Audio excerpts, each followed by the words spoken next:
Good evening. Okay, heard that. All right, good evening, everyone.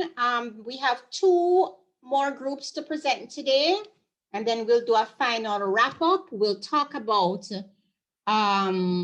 what to expect for the exam, and then we'll of course have all the feedback that would be needed in ending, because today is our last session. We have group 5 and group 6 to present. I'm not sure if group 5 is yet ready. But before we get into group 5, any questions, any comments that we could clarify before we begin the other two presentations?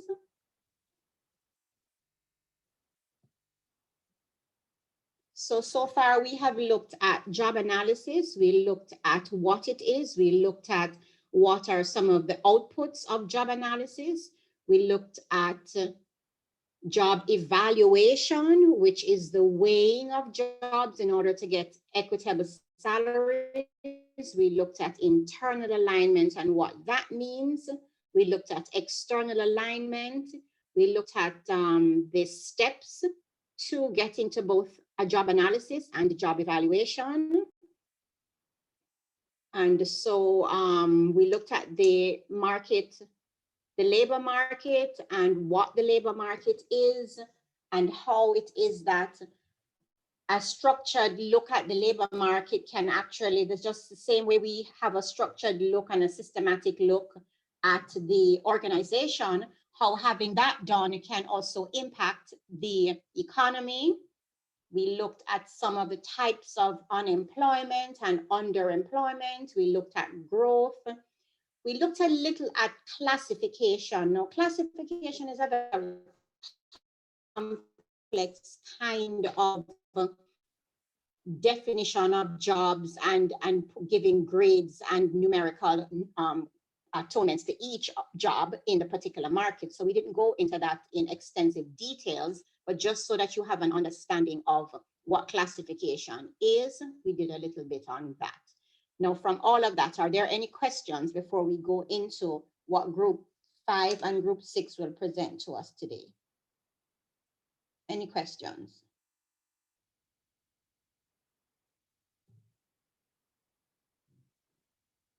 Is there anything that anyone would like that we just go over a little bit to get a little bit more clarity on before we move on?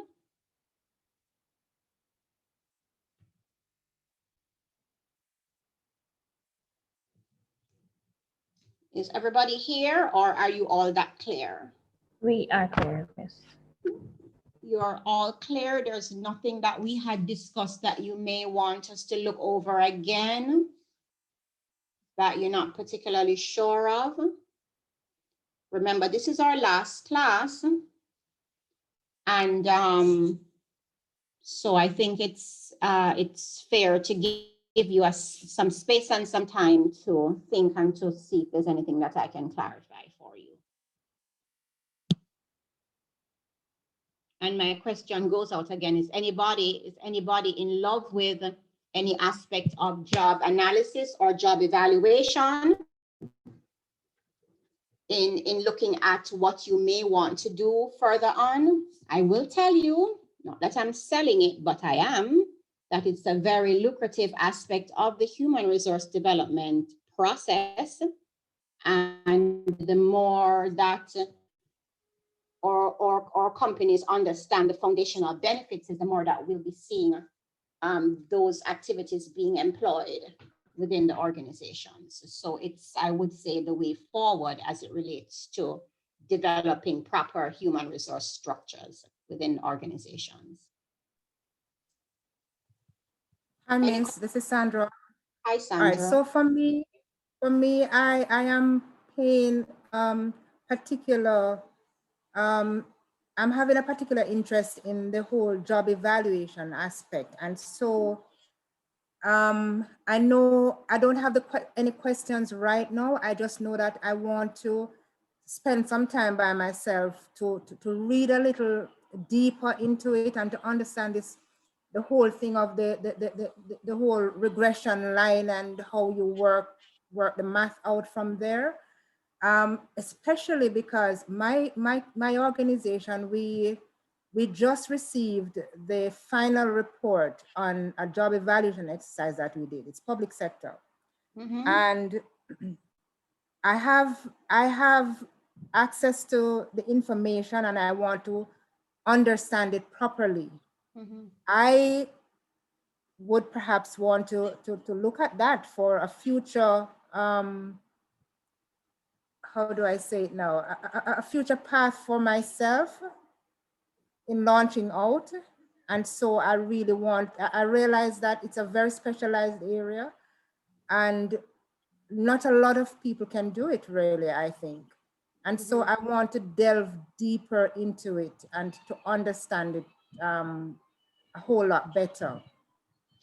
Okay. Just captured So my when you look attention. through, so the report, Sandra, is the report public? Is the report given to all staff No. members, or you have access to it through? So I can't really speak to it, but I would, there are things in it that I have learned in our research that we presented last week, that I understand some aspect of it, but there are other aspects of it that I want to delve a little deeper into to get a better understanding of.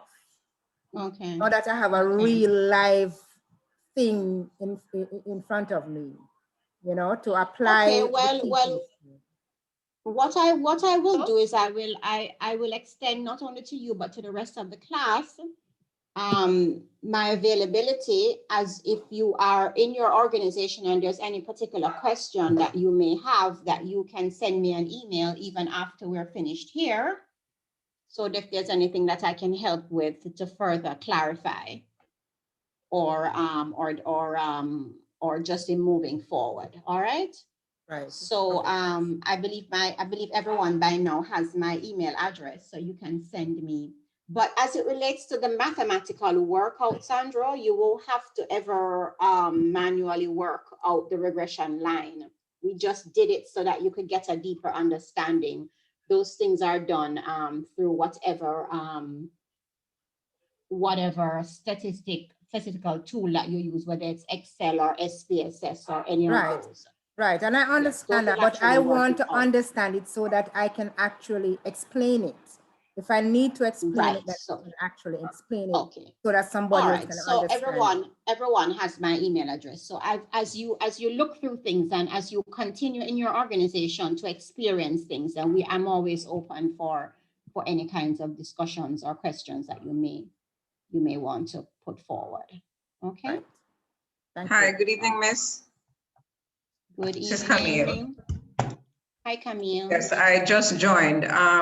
Is there some information concerning the manner of the presentation and the involvement of group members that you just shared with us? Can you just? Yes, no, I never just shared it, but I clarified when I heard that 2 members were not going to present. I know that I had spoken specifically on that and my preference, but we have sorted it out in a way, and where we are right now is that you'll continue with your presentation as is. If I've been promised a matrix of responsibility that will be appendicized and sent, and if for any reason I'm not particularly convinced as to the equal participation of members, then I have several ways to ensure that equity is maintained. So we'll see as you go along. Okay. But my preference, and I had stated it, Camille, was for each member to actually present. Because I had said that what I do in my grading is I actually write the name of the presenter down. I make a little bit of notes as to each person, because what this is presenting is a big part of what we do in the profession. And so as you're presenting, it's not only the content that you're presenting, you're also giving yourself a chance to be trained as it relates to how you present. And so the feedback that I give will have some effect on that, which each person I feel would be able to benefit from. So I had cautioned the class from early, not to have persons shy away from presenting, or for whatever the reason is, I had urged each person to present.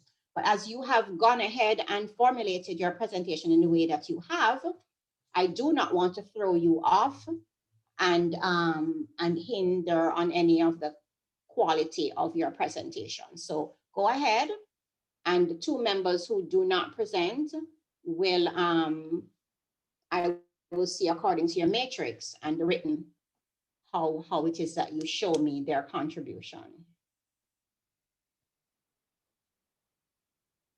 Does that answer the question for you?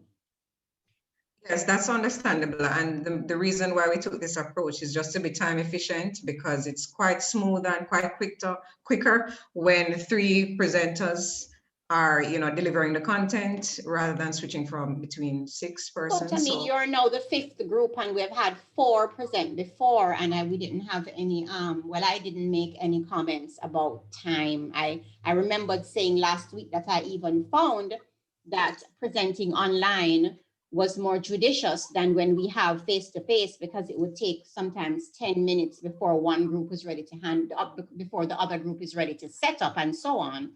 So I was quite pleased with how efficient the time has been used by the previous groups. So I really did not have that as a weakness in terms of the transition from one presenter to the next. But let us see what you have. Do not be anxious. Don't be anxious. It'll be fine. If I'm not satisfied about something, I'll let you know. Okay? And each person will be given a chance to get a fair grade.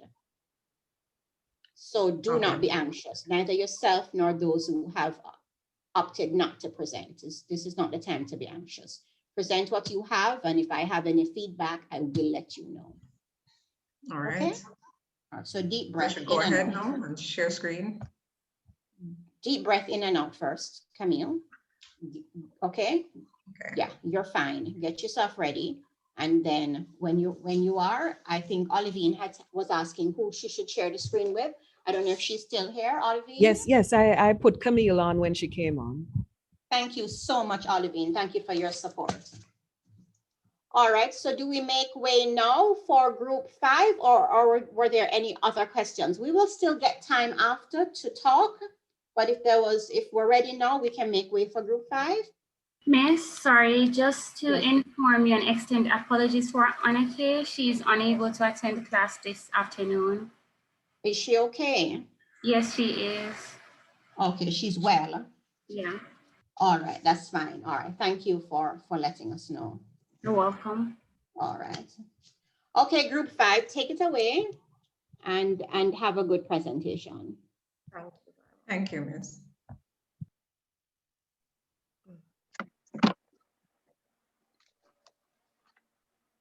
Good evening, everyone, and welcome to the Human Resource Development Association of Jamaica's Masterclass in Job Analysis. I am Shauna K. Reeves, your director of the association and your moderator for this evening. The focus of this evening's session is methods in job analysis, competency modeling, and the future of job analysis. Now, to provide us with expert knowledge and research findings on this very important aspect of HR are our guest presenters, Ms. Jodianne Prendergast, HRD strategist, Mr. Errol Chevons, HRD consultant, Mr. Horail Reed, HR manager, and Ms. Camille Drake's job analyst. Now, we also received research content from contributors who we have chose to include in today's presentation. A win-win for everyone, and that is Ms. Katie Ann Edwards, job analysis lecturer, and Shanique DeLeon, graduate studies researcher. Now, this evening, our presenters will briefly outline for us the different methods of job analysis, and they will explain how each method is used. They will focus primarily on the position analysis questionnaire, the task analysis questionnaire, and the Fleischmann job analysis system. They will seek to elaborate in greater depth on the competency modeling, giving detail on how the model is used to construct a job description.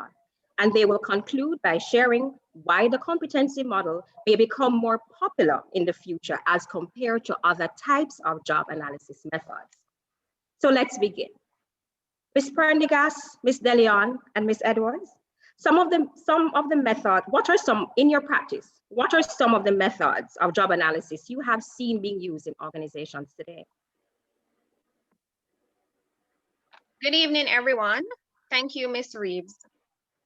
At present, there are a number of methods that are available for carrying out a job analysis exercise. The job analysis is merely a process by which jobs are subdivided into elements such as tasks through the application of formalized, systematic procedures for data collection, analysis, and synthesis. Three commonly used methods are the position analysis questionnaire, the task analysis questionnaire, and the Fleischmann job analysis system. McCormick et al. 1959 stated that the position analysis questionnaire is a job analysis questionnaire that is composed of job elements that are essentially worker-oriented in nature rather than job-oriented. The focus of this instrument is on garnering information on the knowledge, skills, and abilities that are needed to perform the job successfully. Phillips and Gully, 2011, termed the position analysis questionnaire as a structured or standardized job analysis questionnaire, which means it is suitable for all job types rather than one specific job.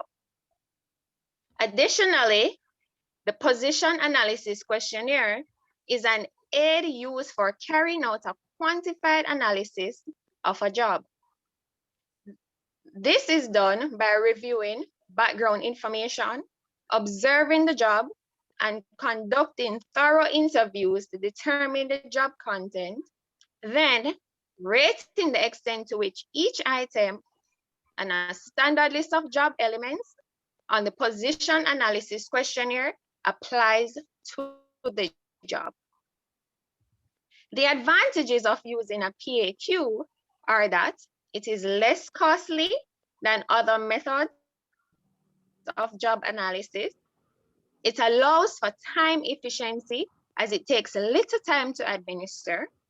It is flexible because of its standardization. It is reliable and allows for a more objective comparison through computerized analysis. The disadvantages, however, are that it may be written at a high reading level. Information collected is limited and it may miss specific aspects of the job.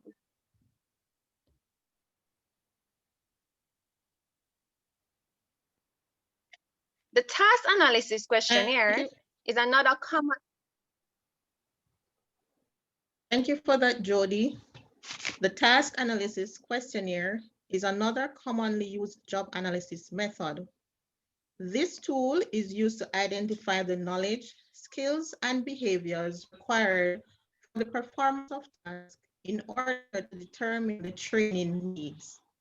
In addition, it also identifies deadlines, the environment in which the employee works, safety consideration, and performance standards. There are 4 steps involved in carrying out a task analysis. They are selecting the job to be analyzed, developing a list of tasks performed, validating and confirming the list of tasks with subject matter experts, such as managers or job incumbents. The 4th step is to identify the knowledge, skill sets, and abilities required to successfully perform the task using methods such as interviews and questionnaires. Tasks that are rated based on importance, frequency of performance, and level of difficulty. Tasks ranked high on these factors become areas for training. Thank you, Ms. DeLeon. The Fleischmann job analysis system is the 3rd method I would like to share with you today. The system functions by defining ability or skills as enduring attributes of individuals that account for the differences in performances. It relies on a taxonomy of a classification of abilities that presumably represents all the dimensions relevant to the work. According to Denise and Griffin 2016, the taxonomy includes 52 specific abilities that speak to cognition, psychomotor skills, sensory skills, or perception. The Fleischmann job analysis system can be used in the description of both individual activities and the entire area of activity.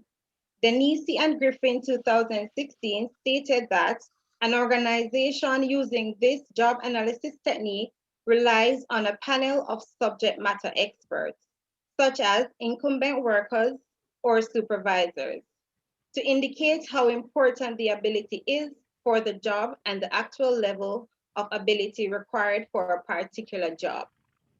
Some advantages of this technique is that it provides a massive diversification of information for managers and HR staff.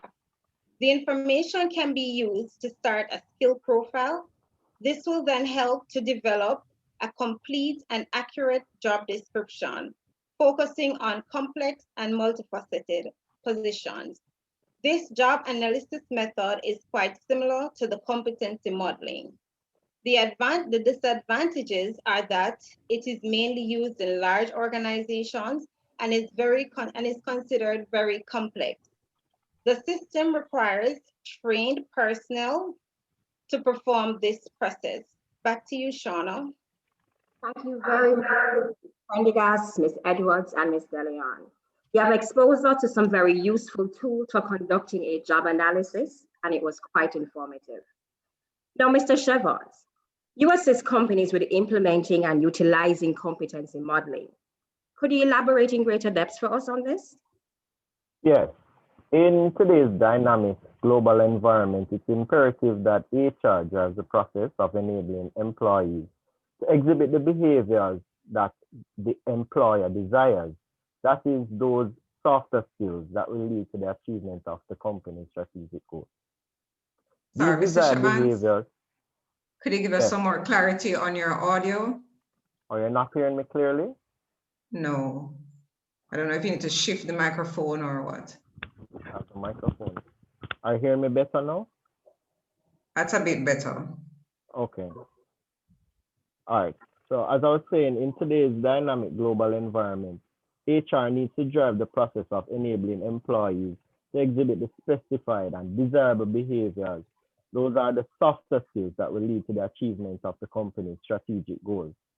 These desired behaviors are known as competencies. Competencies may be more properly defined as a measurable pattern of knowledge, skills, abilities, behaviors, and other characteristics that individuals need to perform their work roles and occupational functions successfully. They are observable behaviors, capabilities, which focuses on the characteristics that set the employees apart and other characteristics of high performance. Some common competencies are teamwork and interpersonal skills. A competency model is a detailed, behaviorally specific description of skills and traits that employees need to be effective in a job. It is a job analysis method that identifies the necessary worker competencies for high performance. What this model does is identify and provide descriptions of competencies that are common for an organization, a job family, or a specific job. And essentially, there are two approaches to competency modeling: the individual job level and the organizational level. The individual job level approach takes into account the knowledge, skills, attitudes, and other characteristics necessary to be successful in a particular job.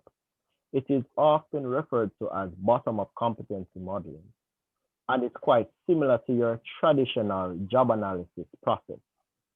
Now, two examples of job-specific competencies are, if we should look at an account manager, for example, a competence would be financial planning or accountability. Now, conversely, at the organizational level, it takes into account the objectives of the organization's vision and its strategy, and generate a set of competencies that are applicable to the entire organization or a department or a job family. These competencies are job spanning. Now, two examples of organizational competencies, which are also known as your core competencies, are communication and teamwork. Now, a comprehensive competency modeling process has the following steps. Step one, you need to define the objectives of the process. It is imperative that the objective of the exercise is clear and specific. We need to determine why a competency model is needed and what problem it's meant to solve and the benefits and opportunities it may provide. This is important because competency modeling requires a significant amount of time and money. You also need to decide on the unit of analysis. In other words, determine whether you are developing competencies for one person, for a job family, or for the entire organization. You must also decide on the time frame you intend to work with and how the model will be applied. Step two, you need to obtain the support of a sponsor. This is critical, right? A sponsor may be a department head, a manager, or the CEO. You will need the support of members of the organization in leadership who can gain participation and commitment of the employees at different levels or other persons from whom data will be collected. Step three, you need to develop and implement a communication and education plan.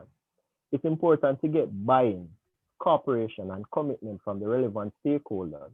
These stakeholders include not only the individuals and groups who will benefit from the process, but also those who will be negatively impacted, inconvenienced, or affected in any way by the competency modeling exercise. Step four, plan the methodology. This involves selecting the sample of persons from whom data will be collected, as well as deciding on your data collection method.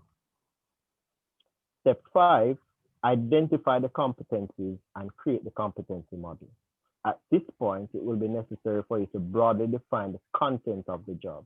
This information is then used to identify the specific competencies required for effective job performance. The competencies identified are then organized into a framework that constitutes a competency model. Step six, you need to apply the competency model. The model is most effective if fully integrated into the HR system. You will find it useful to do some strategic workforce planning and look at all your HR functions.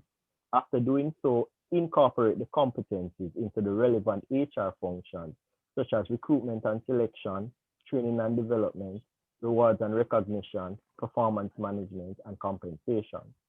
And finally, step seven is to evaluate and update the competency model. After you have developed and applied the competency model, it's important that you evaluate the process and the resulting model to determine whether it's adding value to your organization. You may utilize a standard program of evaluation techniques in doing so. Now, another practice in developing competencies is to provide proper description for each of them, so workers can understand the necessary behaviors that are required for success in their job. So for example, in the case of an accounting manager who is required to demonstrate financial planning as a competence, the following description would form a part of the worker's job description and their performance appraisal. So for financial planning, the account manager would need to contribute to the development of budget and participate in developing the cost-benefit analysis. Now, there are a number of advantages to using the competency model. One is that competency models are strategically aligned. And as a result, jobs are designed will contribute directly to the achievement of the company's strategic goals. Second is that it integrates the functional areas of HR, thus providing a common.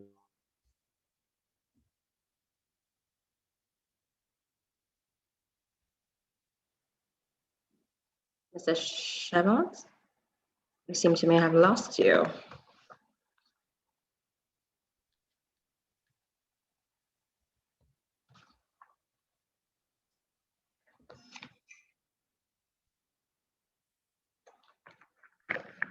Mr. Chevons?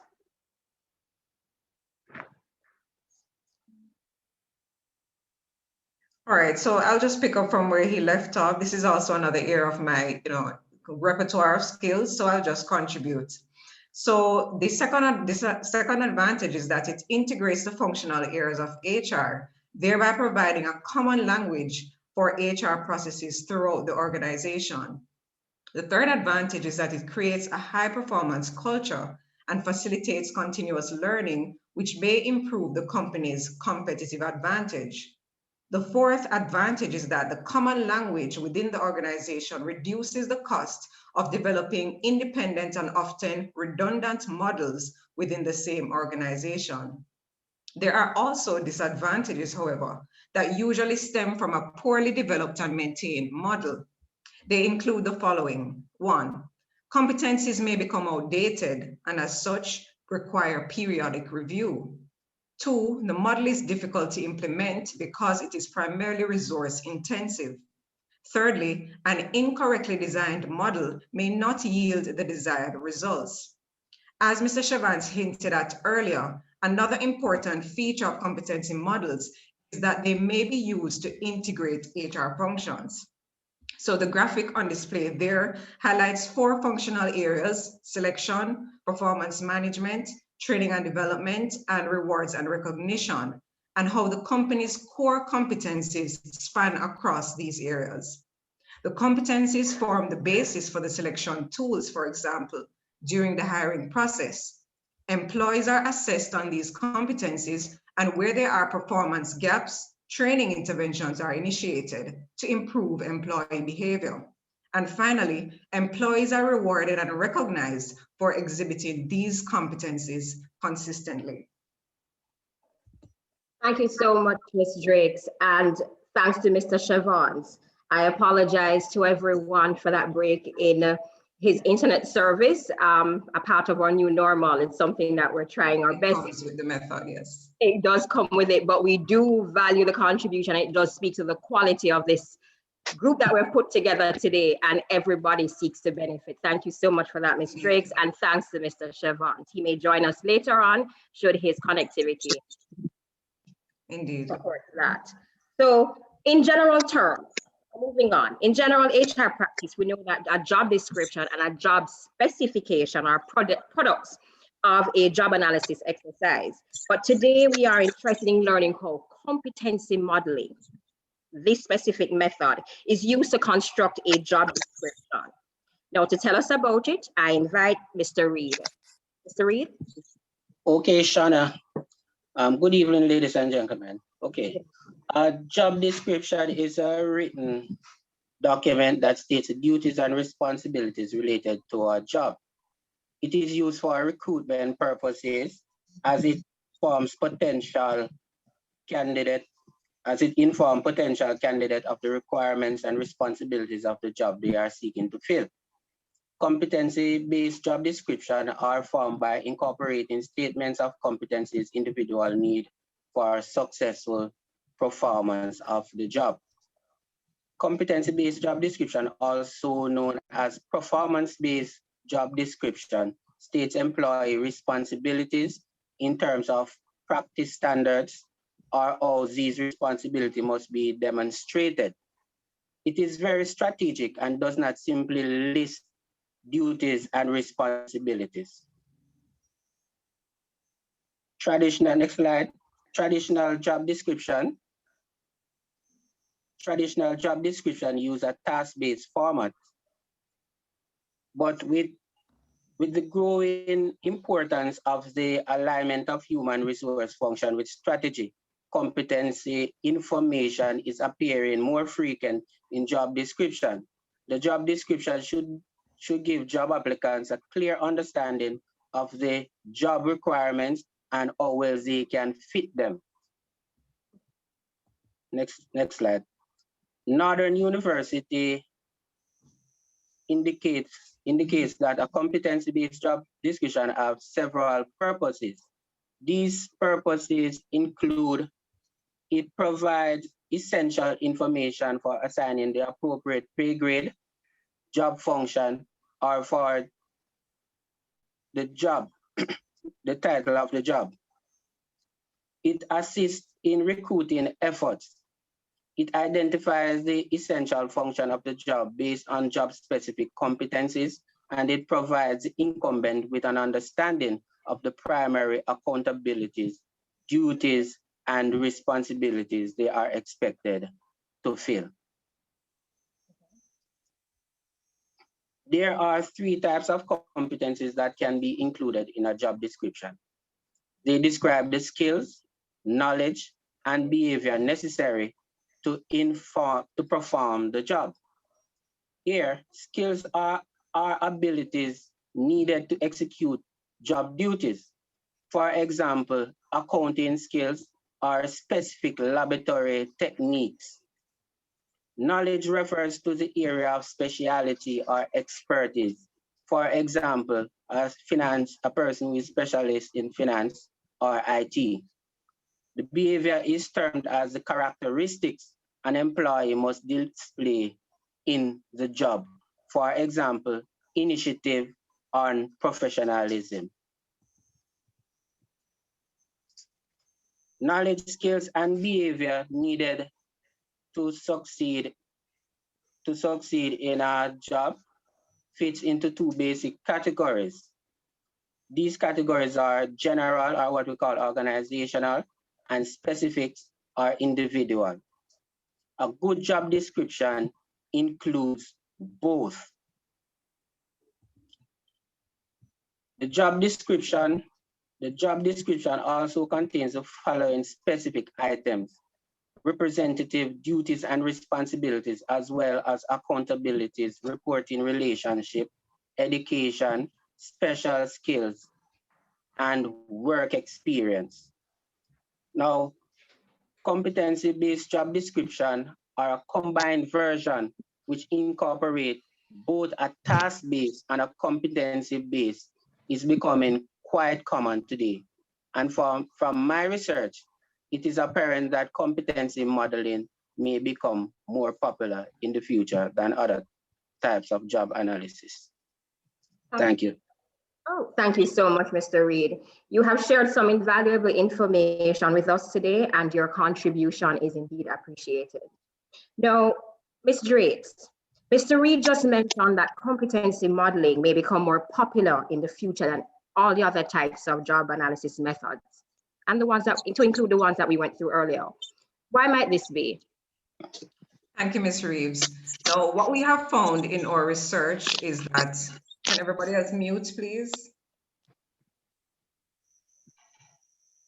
Now, what we have found in our research is that due to the rapidly changing nature of the business environment, organizations are recognizing the importance of a workforce that is not only equipped with skill and technical expertise, but that is also able to learn quickly, adapt to change, communicate effectively, and foster interpersonal relationships. And these are what we term as the competencies.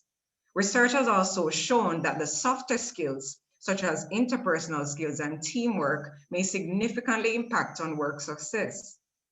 Additionally, we are finding that organizations have been increasingly relying on the use of competencies to identify high performers within their workforce.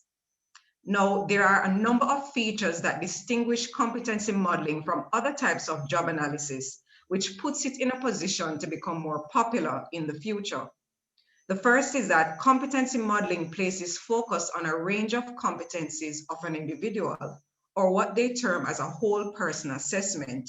It seeks to identify potential, the contribution the individual can likely make to the organization, whereas traditional job analysis methods focus on a set of narrowly defined duties and responsibilities.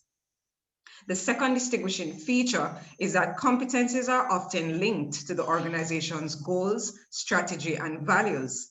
This strategic alignment allows jobs to be described in terms of broad capabilities that may be required of the job, as opposed to a mere description of the basic tasks in the job, as is done by traditional job analysis methods. Competency modeling allows for the infusion of strategic concerns into day-to-day behaviors of employees. The third distinguishing feature is that competencies are transferable from one job to the next within an organization. However, individual job level competencies may not be transferable to other jobs within the organization. This kind of future-oriented strategic feature of competency modeling is not present nor is possible with traditional approaches because they employ, as Mr. Shavans hinted at, a bottom-up focus to describing jobs. That means that information regarding the requirements of the job is taken from the job holder and not from top management or the strategic plan. Fourthly, competency modeling allows for the integration of business functions.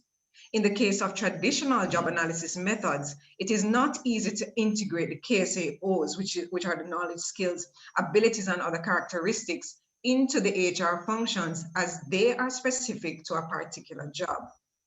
Fifthly, competencies are broader than skills, and as such, they better allow for job analysts to have greater flexibility in specifying a job's requirements.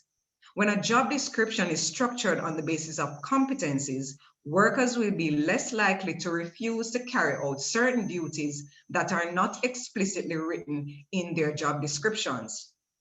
And the final feature I want to share with you is that if the job is changing, then a job analysis will not have to be conducted as frequently if a competency model is used. The method's greater simplicity and flexibility appeals to many organizations with rapidly changing jobs because traditional job analysis methods tend to be too costly and time-consuming. Now, as I continue to explore, I met upon an interesting case concerning one German company by the name of Bitmark Holding, which specializes in providing IT solutions. The company faced the challenge of establishing common standards across the organization and aligning their corporate objectives with their HR tools.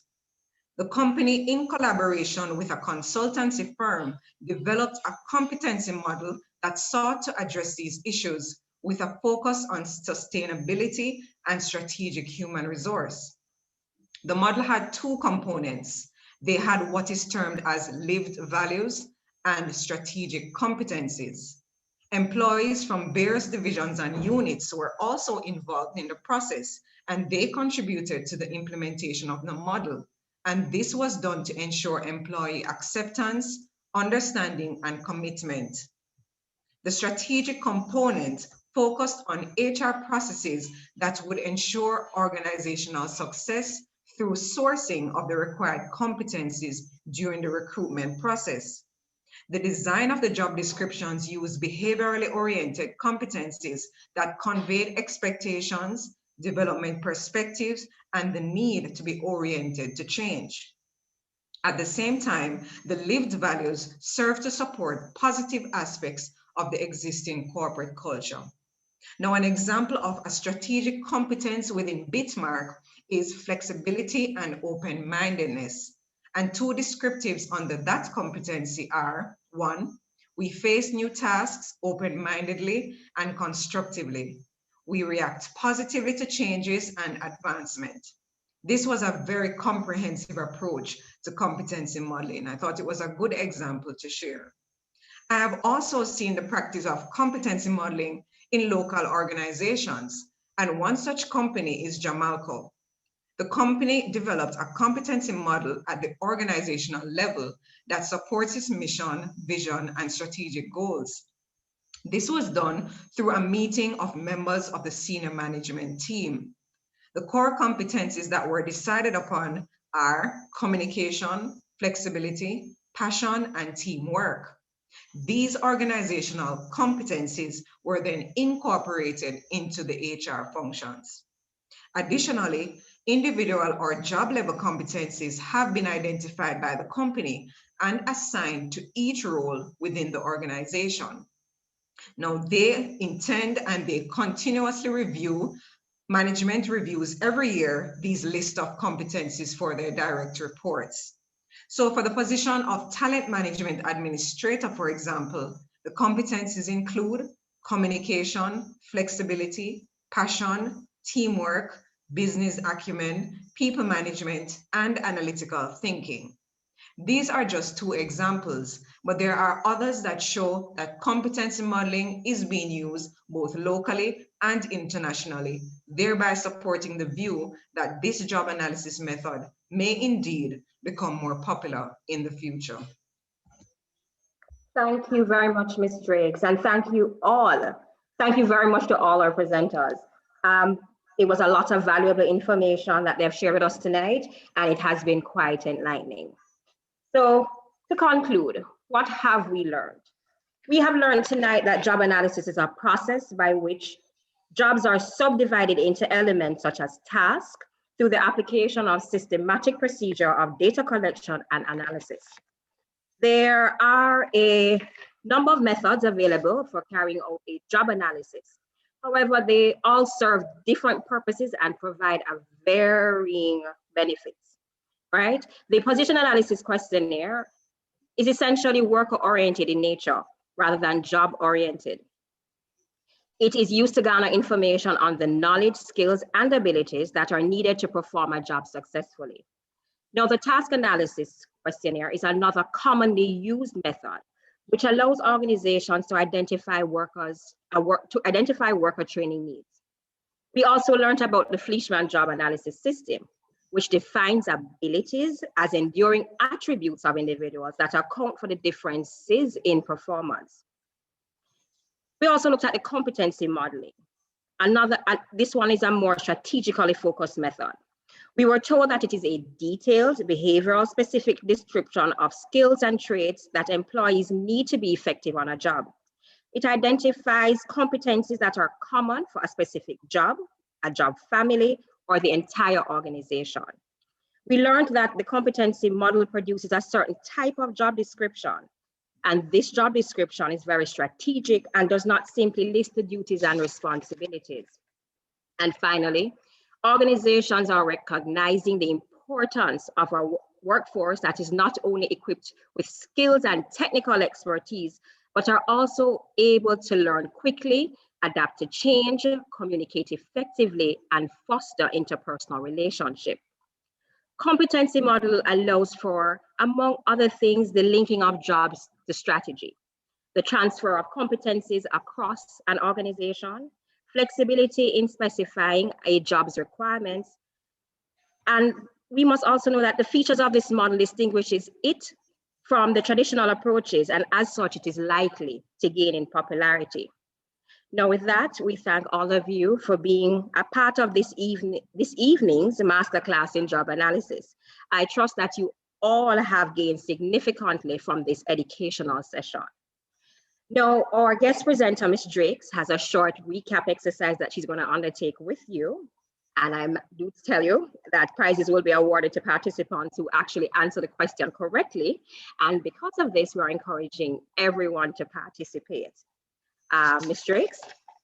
Thank you so much, Ms. Reeves, and thank you for inviting us to the HRDAJ's Masterclass in Job Analysis. It was indeed. All right, so everyone, please get ready, turn on your mics. We are going to go into a recap exercise.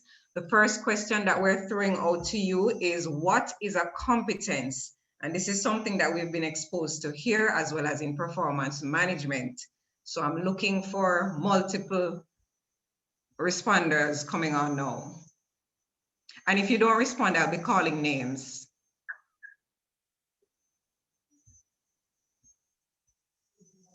What is a competence? Can I have a definition?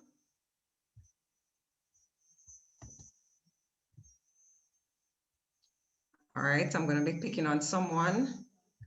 Let's see. We must remind them, Ms. Drakes, there is no wrong answer. There are just answers that probably just require some amount of guidance. I can try, Shana K. Awesome. Great. The competence is the ability to do something successfully and efficiently at the required standard, and it's broader than a skill. All right, so the last part of your response really hit the nail on the head.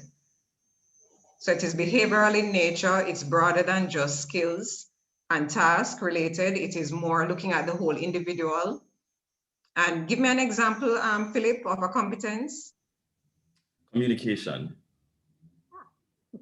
Communication skills, okay, great. So we can give that to him, Ms. Reeves? Yes, we can. And thank you so much, Mr. Earl. Yay. All right, so Shanique will be contacting you to get your telephone details. All right, second question, name 3 traditional job analysis methods. First person to respond will be awarded. 3. Go ahead, Rashina. Is it the analysis questionnaire? Which one? Which one? Okay, you're missing out a word at the front of that. Position analysis questionnaire. Yes, that's one. All right. There is the Fleischmann. I remember you talking about the Fleischmann job analysis system. Good. One more. Task analysis questionnaire. Wonderful, amazing. Please give her a round of applause. Well done. All right, so our representative will be contacting you to issue you with your prize. Rashina, can you say which one is similar to competency modeling? Let me try competency modeling. You won't be deprived of your reward though. Does it have something to do with like traditional modeling or traditional? Well, it has to do with one of those traditional methods that you just mentioned. Which one of them is similar to competency modeling? Oh. And you can seek help. Yeah, I'm uncertain. I don't remember. Anybody else would like to give the response for part B, part A of question 2? Which one of these is similar to competency modeling?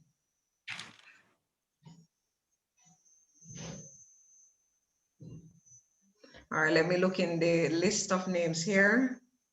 Latoya, would you like to try? It's 1 out of 3. Don't think we've heard much of Latoya. Latoya, would you like to try?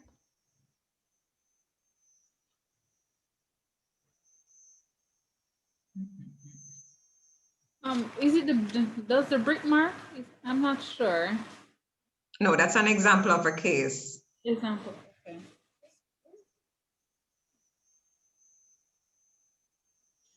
All right, so it's the Fleischmann job analysis system. Okay. All right, guys. Okay, so the third question is give reasons why this competency modeling 3 reasons why this competency modeling may become more popular in the future. 3 reasons why this method may become more popular in the future.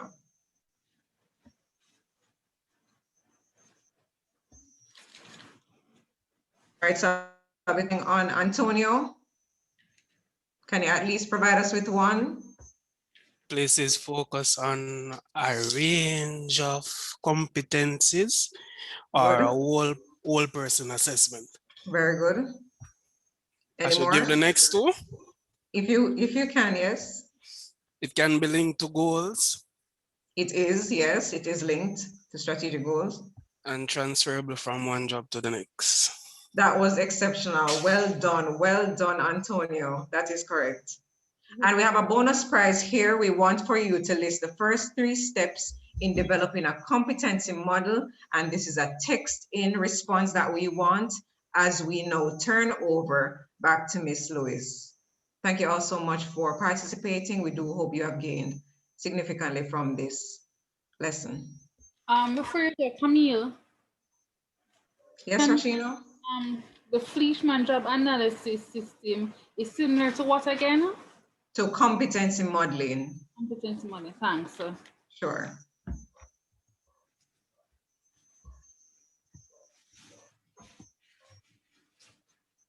All right, so let's thank group 5. The competency modeling, the different types of job analysis is never an easy one to present on because it's not as dynamic as some of the other topics, but I think group 5 did pretty well in presenting to us. What I wanted to, if we can just take a couple of minutes before group 6. So group 6, you can go on getting yourself ready, but I just wanted to show the group, show the class something. So let me get my screen up I wanted to show you, and I will send this document to you. I wanted to show you something about the competency model because it's not an easy model to develop, as was highlighted by group 5. And even though there are distinct advantages to it as it relates to transferability and so on. Can you see the screen? Yes, ma'am. Yes, just somebody say Yes, it. miss. Yes, Yes, miss. ma'am. Okay. All right. So let us look at some elements of when the model is being created. The first thing we need to do is we need to understand the competencies that will be used in the particular model. And so group 5 was specific in talking to us about whether they are individual competencies or they are organizational competencies that will be used. It's very, very essential to define. So we have the title of the competence.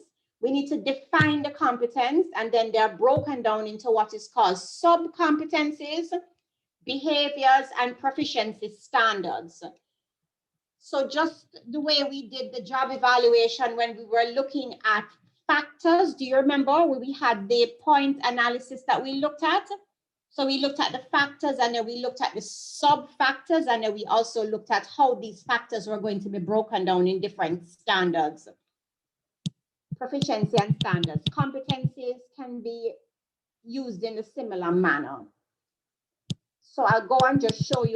So these are the competencies that, for example, were used by this particular model. And I'll just go through with them. There's communication, relationship management, ethical practice, HR expertise, business acumen, critical evaluation, global and cultural effectiveness and leadership, and then consultation. What kind of competencies would you say these are, given from what group 5 just presented?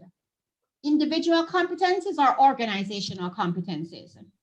Organizational competencies. Organizational competencies. So this particular model looked at 2, 4, 6, 8, 9 competencies, and this is how these competencies then will be broken down. So here's the first competence, human resource expertise. Are you seeing that? The first thing that's done is it's defined. So the knowledge of principles, practices, and functions of effective human resource management. That's how that particular competence is defined. Now, sub-competencies mean how is this particular human resource competence broken down?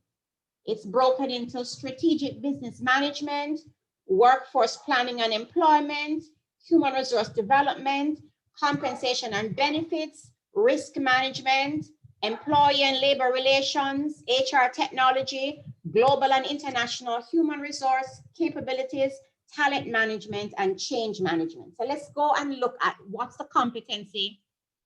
The competency that's been looked at here is the human resource expertise. So we want to look at each job to see how much of that particular job requires this particular competence and what levels of the competence will be required as we go through to rate each job. Are you following? Yes, miss. So we're saying in this organization, all jobs need some levels of human resource expertise, but to what level is dependent on the type of job. Are you understanding? So a particular job may need more of workforce planning and employment. So what kinds of jobs would you say would score high in this particular competence? This is a question thrown out to the floor.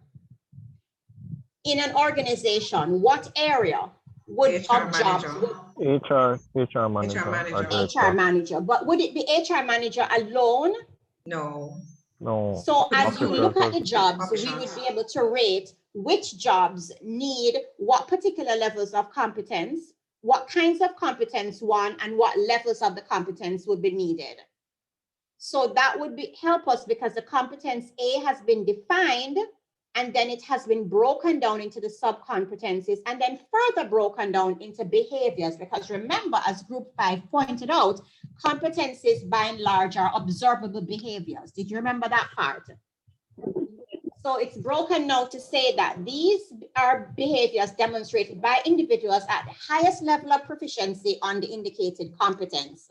Remains current, maintains up-to-date knowledge, demonstrates a working knowledge of critical human resource functions, including all of these. Now let me go to another competence. All right, we're not finished yet.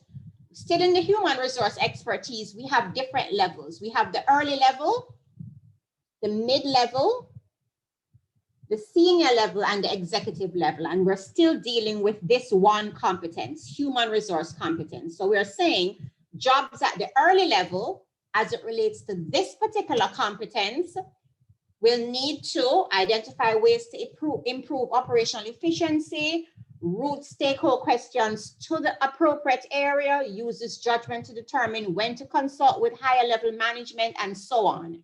At the mid-level, jobs that require the same competence, but at the mid-level, will serve as the HR subject matter expert to managers, conduct investigations of workplace policy violations, manages day-to-day HR functions, and so on. At the senior level, what are we expecting? This same competence, and what levels would this job operate at? And it tells us, provides expertise to support staff development, implements HR operational strategy. So we can see the difference between the mid-level and the senior level. The mid-level says that it is supporting, while the senior level is developing strategies. And then on top of that and beyond is the executive level that establishes criteria for compliance responsibilities, assume responsibility for HR and business outcomes, and so on. So this one competence, let's go back to the top, was defined. Sub-competencies were broken down. The observable behaviors around this competence are given in the behavioral section. And then the jobs are broken down into 4 different levels. And at each level, it specifically outlines at what level does this competence, these jobs, at what level would these jobs operate at? Early level, mid-level, senior level, and executive level. And that's one competence. Now the entire model would then go on to the second model, which in this particular model developed for this company was relationship management. And again, it's defined, sub-competencies are given, observable behaviors outlined, and then at each of the different levels, it tells you what would you expect and at what intensity would you expect it at the early level, the mid-level, the senior level, and the executive level. And this model would go on till all of the competencies would be listed, defined, and done in this particular manner. Now, as you can see, it's quite complex, but after this is developed, it's easier to drop jobs into these different levels as it relates to what competencies are needed and at what degree for each job. So this is practically what one type of model would look like, and would go on into consultation, how much of this job would need that, and so on. Now we have other models that are a little bit simpler, but in the same way, the competence would be outlined, defined, and then scaled. So for example, a competence like communication, you would see for one particular job, communication would be internal, more for asking questions or just answering questions as it relates to a detailed outline. Then communication that would be would ramp up for the next level, where it would say these jobs, these cluster of jobs have external communication abilities. They can negotiate and other forms of communication. And then at the senior level, you may have something where they are ultimate decision makers and that they can speak on behalf of the company. So, and then each competence always is defined, always is broken down, and then always the job that are clustered around those competencies will be highlighted. So if you are doing a job description for, let's say, an early level, you could pick out from the competencies to see what are the particular levels that these early level jobs would need as it relates to the competencies instead of as it relates to individual tasks. And companies that use these models attest that it's easier to rotate staff because hiring will be done on these competencies other than on specific tasks. And so someone would not be able to say, this is not in my job because at this early level, these are the competencies, and at this intensity or this level, we would expect these particular sets of jobs to operate at. Any questions? Now I will send this so you could pack it away somewhere. It is pretty new for us here in Jamaica, and certainly if you were to attempt to develop one of these, it would take a lot of work, but just for your understanding of what it is and how it operates and how a particular model, what it can look like and so on. Are there any questions?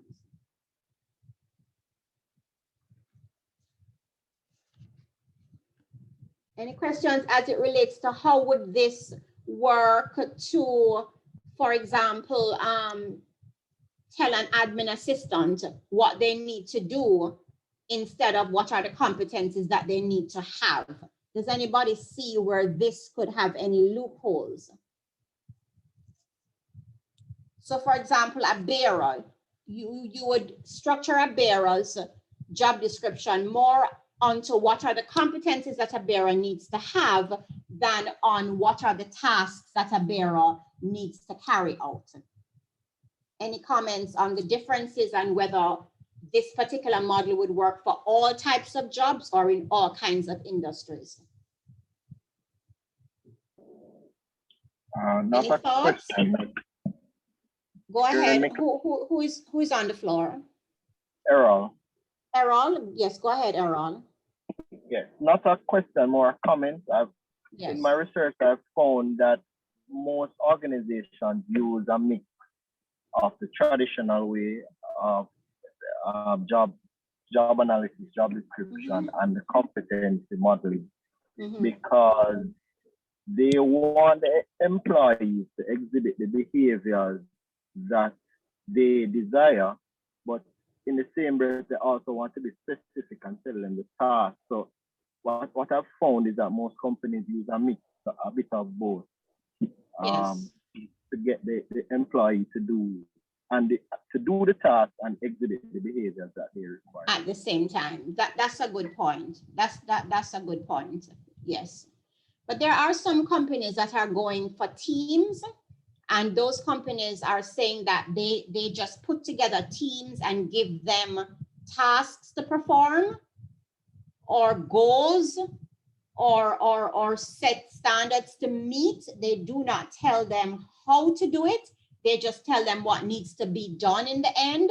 And so they are comfortable using the competency model because once it is that they have this team comprised of individuals with these particular competencies, they are assured that they have the capability to carry out the particular tasks or to acquire or to achieve the particular goal. So instead of saying that you have to A, do this, B, do that, C, do that, they prefer to just compile a team and say, get to the end, but do it in whatever way the group chooses to come together and do it in. And for those kinds of jobs that can operate at that particular level, then they are confident using this model. But not all jobs, and you are right, because some jobs are still very task related. And so there needs to be an outline of what it is. So maybe senior management jobs, they would be, we could use this competency model with it, because once your senior managers have a particular level of competency, then whatever it is that needs to be done, then they can get through to doing. But maybe at the lower levels, you may still need to do some tasks in it along with the needed competencies that are required. Okay, any other questions or comments? All right, so we thank group 5 for opening us up into that world and giving us a synopsis of it. I'll send this document and you can, for those of you who are further interested, you can go through it and peruse, and then we'll make way now for group 6. Group 6, are you ready for us?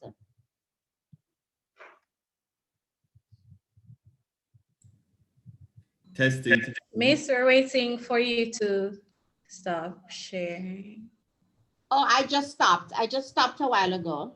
Okay, thank you. Okay, and I will come off camera and come off speaker. So take it away, group 6. Thank you.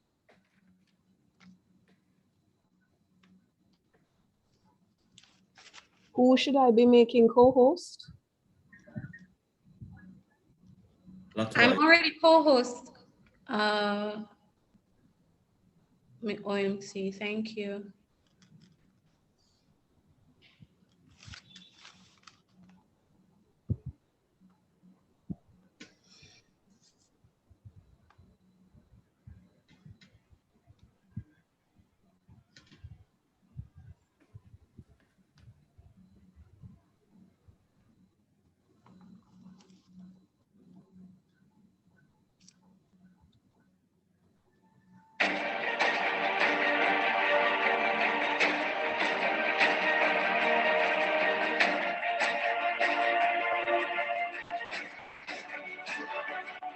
If you're watching this, you're among the 3% of people that understand that the future of work is going to look very different from what it is now. So keep watching. Let's see where we're heading. It's also exciting, right? Siri will recognize your voice even if you're 5 meters away from your phone. That new chatbot feels totally real. Self-driving cars are no longer fiction. You can analyze your DNA. You tried flying that drone for the first time, and you're thinking of buying a smart speaker to make your life so much easier. A few years from now, and that's something like 3 years, not 30, artificial intelligence, robotics, mass 3D print, biotechnology, chatbots, virtual reality, deep learning, drones, augmented reality, smart objects will all be deeply enrooted in our everyday lives, just like computers, phones, or electricity are for us today. Oh well, is this really going to happen? And if it does, you'll adapt when the time comes, right? Life is good. You love your job. You've been working for this established company for a few years. You're comfortable in your position. You know what you're good at. People like you. And that last presentation you gave got you some amazing reactions. You're safe with your company. In the meantime, you see an article or two speculating on the future of jobs. McKinsey published a report stating that 45% of all current tasks could be automated with present technology. The World Economic Forum estimates that 33% of jobs in 2020 don't even exist yet. But what do they know, right? You've got time. Oh look, the supermarket just introduced self-cashier machine. You're at the airport checking in luggage. What the heck happened to all the real people at the check-in desk? Gone. Replaced by machines. But it's only the low-skilled jobs, right? Nope, think again. In 2012, there were 150,000 humans working on Wall Street. 3 years later, automation has cut that number down to 100,000. That's 1/3 gone. But it's only the mathematical and scientific jobs, right? Nope, think again. This Japanese insurance company, Fukuoka Mutual Life Insurance, is already replacing all its human insurance claim workers with an AI system that will handle customers more efficiently. See these articles? They're written by algorithms, and we can't tell the difference with human written content. And thinking of converting yourself to being an online poker player? Too late. There's an AI that can already beat humans at it. Those journalists, tax consultants, marketeers, technicians, knowledge workers, lawyers, even the person editing this video right now will to some extent have been impacted or automated by technology in a couple of years. And what have you been doing? Probably watching Netflix. And the problem is the machines don't wait. And the machines, they don't watch Netflix.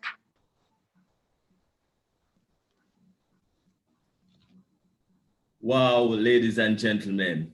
So, good evening.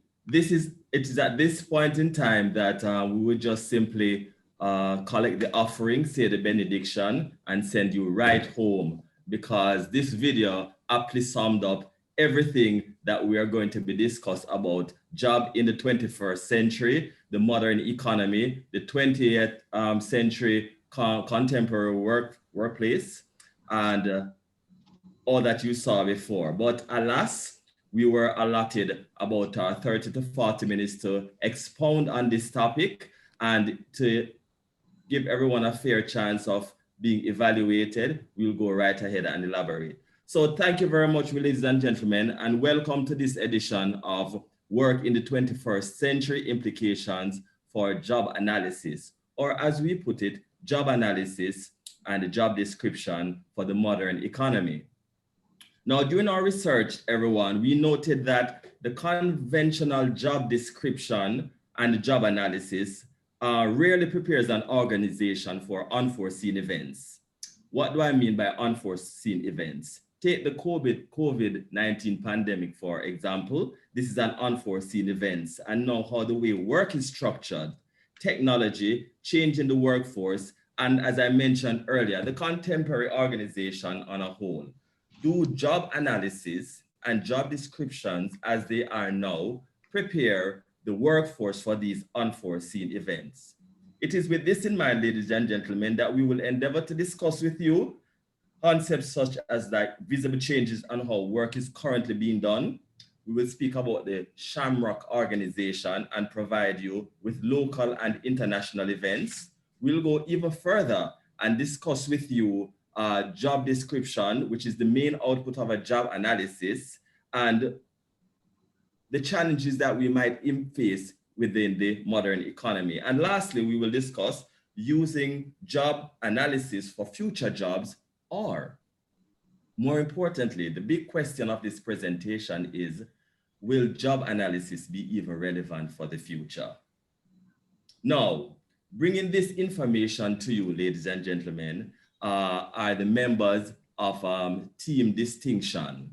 We have in the team, we have Shani Jenkins, Abigail Sabarni, Chantal Hardy, Latoya Chambers, Nicola Walker. The newest member to our cohort, welcome Malcolm Warren, and the nice handsome man in the top left-hand corner there, yours truly, Philip Earl.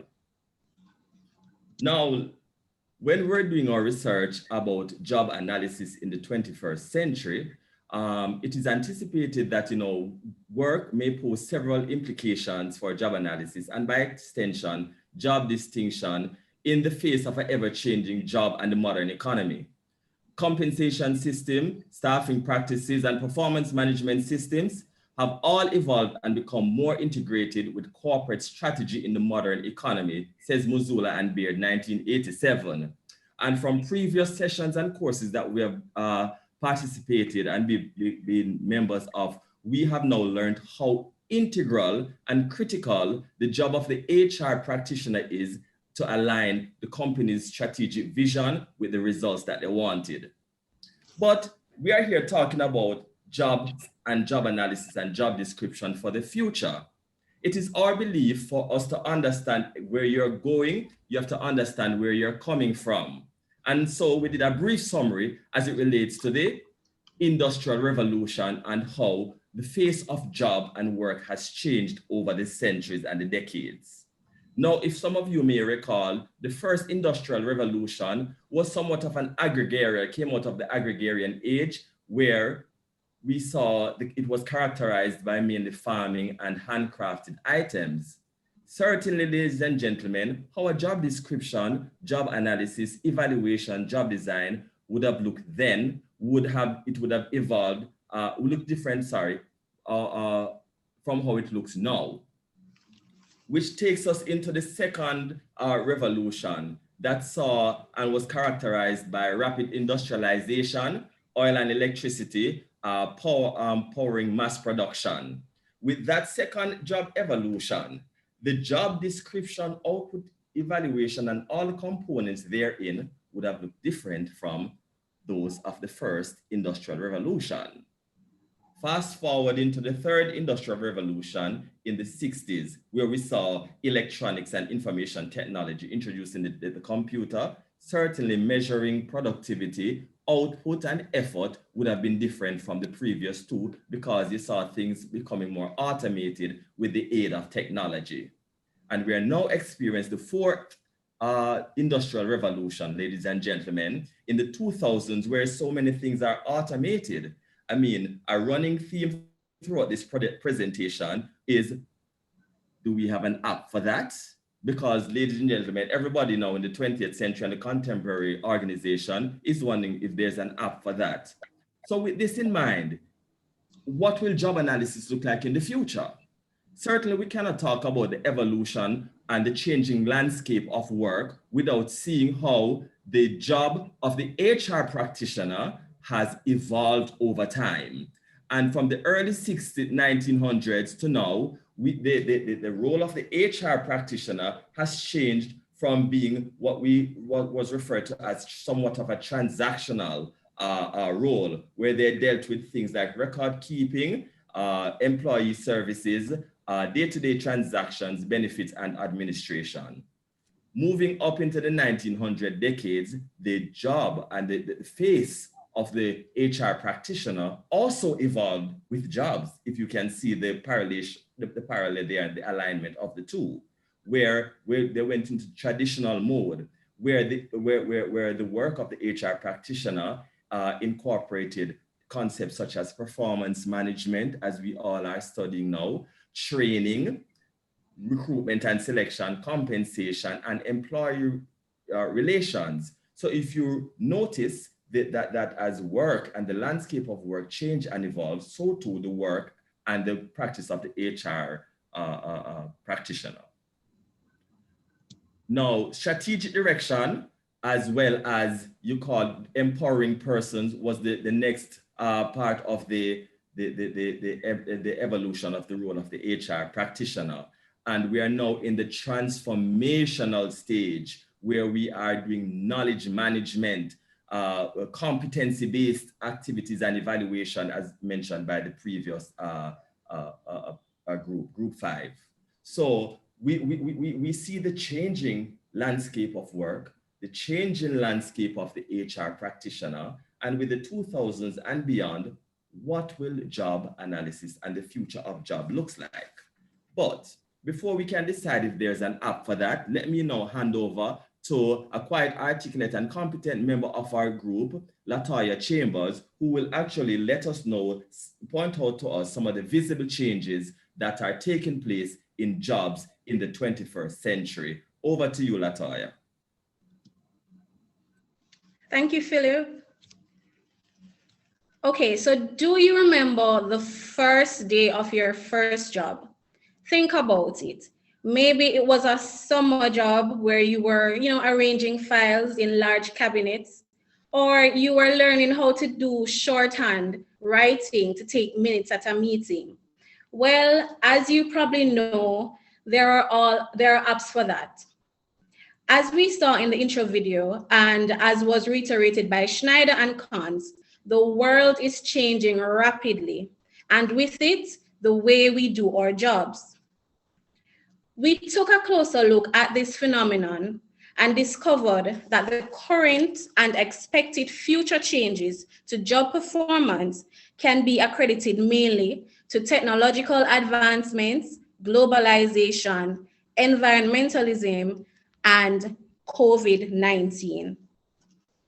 Now, technological advancements have resulted in greater connectivity and collaboration in the labor market.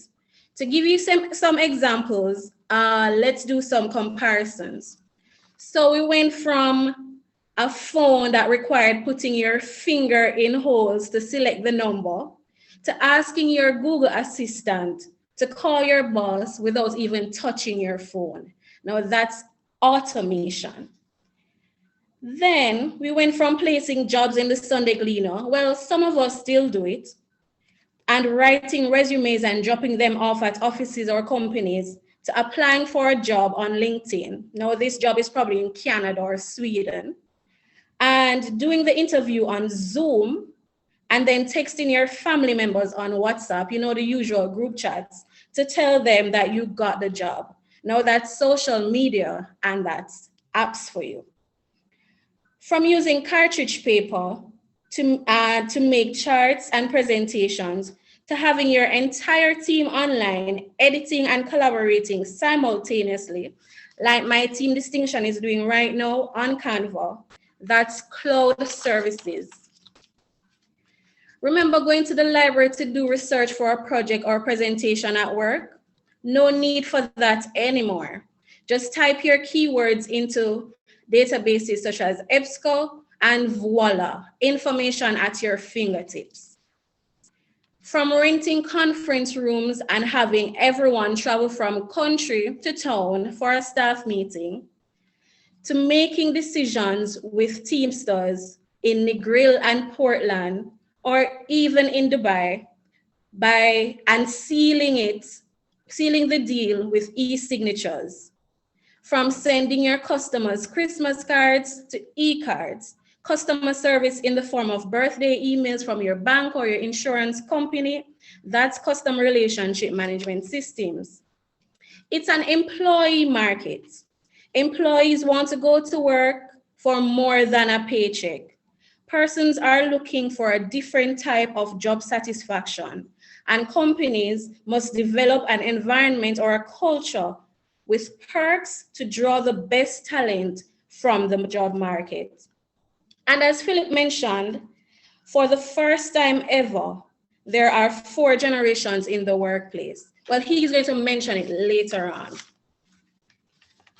So with the changes that we're experiencing in the workforce, there needs to be an adjustment in the proficiencies. And so the proficiencies that are being sought now are creativity and innovation, communication, flexibility, technology literacy, and even online etiquette. But most importantly, is the emphasis being placed on skills over academia. Did you know that in 2020, the then president of the US, Donald Trump, signed an executive order to emphasize skill and experience over academia in federal jobs except for medicine and law? Adding to that, high-tech companies such as Google, Apple are looking for creatives, innovators, and have removed the need for certification for some positions. So imagine we're here working hard, spending late nights, doing our degree, and Google just say, oh, you're creative, you're innovative, I want you. I guess we need to start learning some coding. With the continuous advancements and use of technology within businesses, there arises new job areas such as IT security and GIS. You now know that you don't only need a security company to protect your physical assets, but also to protect your online data. We also see fluidity in the transport sector, and anyone with a car and a valid driver's license is able to work as a Lyft or Uber driver abroad. And in Jamaica, we have our less tech-savvy version, which is On-Time and Express. I'm sure we've, at some point in time, taken an On-Time taxi or Express or one of Dodge Pro, or one of those recent ones. Now, one area that is not really talked about much is the environmental area. And in this sphere, we find that companies are trying to be good corporate citizens. And companies such as IKEA launched a project where they focus on people and planet and positivity for 2012. This we've seen becoming very much more prominent in our workforces with companies such as Disney, Nike, eBay, and in Jamaica we have Digicel with Cinco with eco initiatives. And just overall, we're all trying to do better environmental practices in the workplace, such as recycling and printing less. I don't know about you, but for me, I have a little line at the end of my email that says, think about the environment before you print this email, you know, save paper, save trees. And that is something that has emerged recently. Now, the COVID-19 pandemic is all that we can talk about recently. And having gotten a little scared with it recently, I can tell you, remote work is something that has been pushed forward. It's probably something that would have come later down, but we've been forced to do it because of the new policy changes and work orders that have been put in place. And the Ministry of Labor has also had to put in place work orders where, for example, I had to stay home for a few days, I think 14 days. And usually your sick days is between 10 and 14 days. So that would have been wiped out by just the pandemic. So changes have been made to support that. There's also a focus on work-life balance, because we all know how it is when you're at home and you no longer have your safe space knowing that you leave the office and you leave the work behind at the office. So there's OSHA within the HR unit that has been focusing on mental health and ensuring that their team members are not just well physically, but also mentally. Financial losses. Businesses have had to make staff redundant, but we're Jamaicans, and so we turn and make fashion, and there has been a rise in entrepreneurship. Now, what more to expect? Artificial intelligence and automation. Yes, pretty soon robots will be doing our jobs. We just hope it's not an iRobot situation. We'll be seeing the gig economy. We're seeing it now, but we know that it will become more prominent, and exponential organizations, which basically focus on having a smaller staff size and making more money. We're expecting new industries, new jobs, data science and cybersecurity, and of course, biotechnology to solve some of our health problems. My colleague Chantal has a lot to say about a specific organization, and I'm going to now give her the floor so she can tell you all about that. Chantal, over to you. All right, thank you, Latoya. All right, so what is really meant by a Shamrock organization? So Charles Andy, he predicted the future of organizations reflecting a Shamrock. Shamrock for us is, let's say, a three-leaf plant. Some of us may be accustomed to referring to something like a three-leaf clover. So you can think of a Shamrock in that sense. So he was explaining that within organization, one of the leaves in the plant or of the plant employees will be categorized, or employees will reflect one of these leaves. So you'll find that employees will be core employees, contractual workers, flexible workforce, or peripheral workers. When we talk about our core employees, we're thinking about our permanent employees. So persons who are, let's say, in managerial functions, and they're basically the backbone of the organization and key to the operation and success of the business. So these can be salaried workers in the company. When we speak about contractual workers, we're really thinking about independent contractors or subcontractors. So these persons are employed based on projects or contracts, and they're paid once they have met their deliverables. When we speak about the flexible workforce or the peripheral workers, we're really thinking of organizations who employ persons as the need arises. So you may have seasonal jobs existing. So Charles Andy's prediction was really to bring awareness to organizations that, guess what? You can be more productive and competitive without the traditional forms of organization. So it's no longer like the permanent sense of employment that you have to have in the organization as your structure. So what organization also need to do is to recognize that employees are just no longer committing a lifetime of service to an organization, and they will have different employments. So you may find that they venture now into having different types of employment status for employees when they're taking them on board. So the future of organization, therefore, is going to be technologically driven. So with the introduction of Industrial Revolution, which has reduced the number of laborers that we currently have, completing the jobs, you'll find that our current environment is reflecting automation and artificial intelligence across different sectors. So most of our jobs are being performed by machines, and this shift from manual to automation or machines, you find that it is causing a skill shift rather in our workforce. So you have like the banking sector, mining sector, retail sector, the health sector. There are changes that are occurring right there. So McKinsey's Institute, what they're saying is that banks will no longer require, or well, banks don't necessarily require this high labor force of employees, such as the tellers or the accountants, these persons that exist to perform the banking functions, but instead machines exist to carry out these activities. Look at NCB. NCB rolled out with their IABMs, or the intelligent machines. So you find that the need to have a lot of tellers in the bank is no longer necessary, because you can just go right in the bank, or you can make a deposit and carry out your banking functions right there. And then the emergence of cards, you find that tellers are no longer handling much cash these days.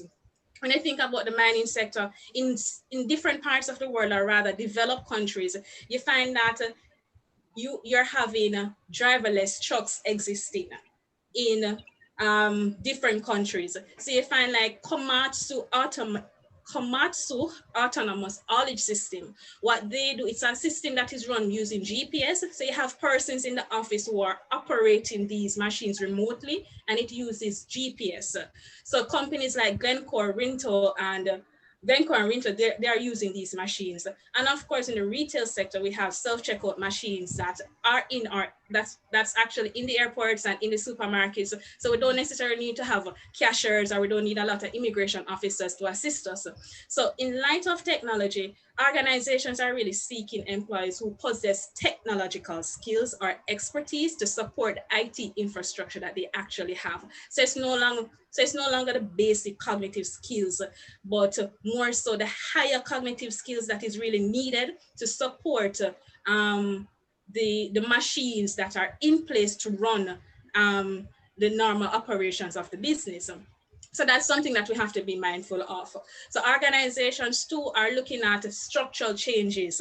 They're making structural approaches. So they may flatten their structures. They may create new job positions just to cater, just to be aligned more so with the technology that they've adopted in their organizations. And they've also taken the approach to redeploy employees if they believe that they have the potential to can add value somewhere in the organization. So they may also train them. And if it is that they're unable to be on par in terms of the use of these technologies, they may find that they may try to hire someone else, or they may choose to release these persons rather. So non-standard means of employment is also another way in which the future of organization, as Charles Andy discussed. So what we're saying is that non-standard means of employment are really the various forms of jobs that exist. So from part-time, full-time, contracted work, all of these things. So this is Charles Andy's prediction is really, well, Charles Andy's prediction is really aligned to what the International Labour Organization purports in terms of what this new form of employment is, or for persons right now. So when we talk about Silicon Valley tech giants such as the Microsoft, the Apple, the Google, the Amazon, these persons are really adapting the shamrock structure, because what you find happening is that these persons are employing contracted persons to perform highly skilled functions. So they want persons who can do coding, they can do software development. These are the things, are the skill set that are in demand, and well, it's in demand by the companies, but because it's so unique to the industry, are unique in the marketplace, they're willing to pay a premium for these skill sets. So that's something that they will do, because these individuals, they possess the technical skills or the knowledge to solve really the big IT problems that they exist or experience. Independent work, again, McKinsey Global Institute, they refer to 4 types of independent work. And I'm sure most of us have experienced this form of work arrangement, but it's actually like, so 4 types. Free agents, casual workers, reluctant and financially strapped persons. When you think about free agents, we're really thinking about persons who actively choose to engage in independent work to obtain an income. So that's their preference choice, or preferred choice, rather. When we talk about the casual workers, we're saying that they occasionally engage in independent work to supplement their income. So that's all they're doing. So they may say that, okay, some come up, some will take up a side job and kind of add more value and maybe get some more income to do whatever I need to get done. When we talk about the reluctance now, we're really thinking about persons who derive their income from independent work, but would really prefer to be employed in a more stable form of job. So the more traditional jobs where you have a stable income getting. So the financially strapped persons now engage in the independent work because they really don't have any other choice. So it's a means to an end, or it's out of necessity that these persons engage in this type of independent works. So examples of independent work that actually exist in Jamaica, you can have the outsourcing companies, similar to what we've established from one of the second leaves, which is a contractual workers described by Shamrock, described by Charles actually, is like T-Tech companies, or T-Tech Limited rather. So they are an outsourcing IT solution company. So they provide the technical skills needed for organizations looking to outsource their weaknesses to a company like them to solve their IT problems that they have. So what you find companies are doing now is that if they know they're not good at something, they don't spend any time trying to learn this because they're not the experts. So they find that they've redeployed the employees that they have internally by allowing them to dedicate more time on what is important to the core operations of the business. And you find that they outsource the jobs to these IT companies that can perform these unique or provide these unique specializations. When we think about as well in our educational system, we have part-time workers. Best believe, and part-time workers can also include retired persons.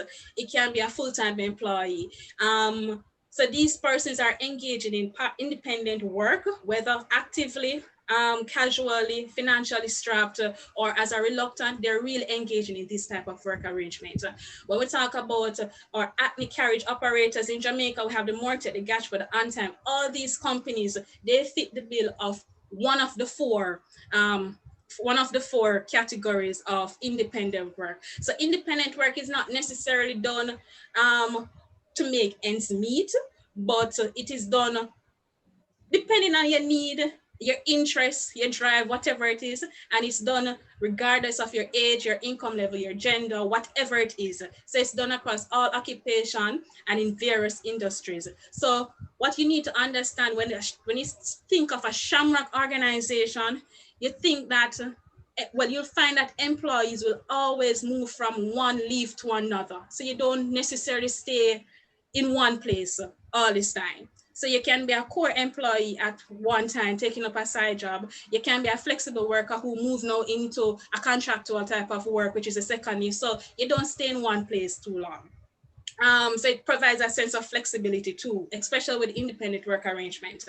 So independent work, what we also need to understand, if we do venture into independent work, companies will most likely try to commandeer the skill sets that you have, because you have this unique set of skill that is relevant to their operation. They would like to keep it all to themselves and prevent you from engaging in other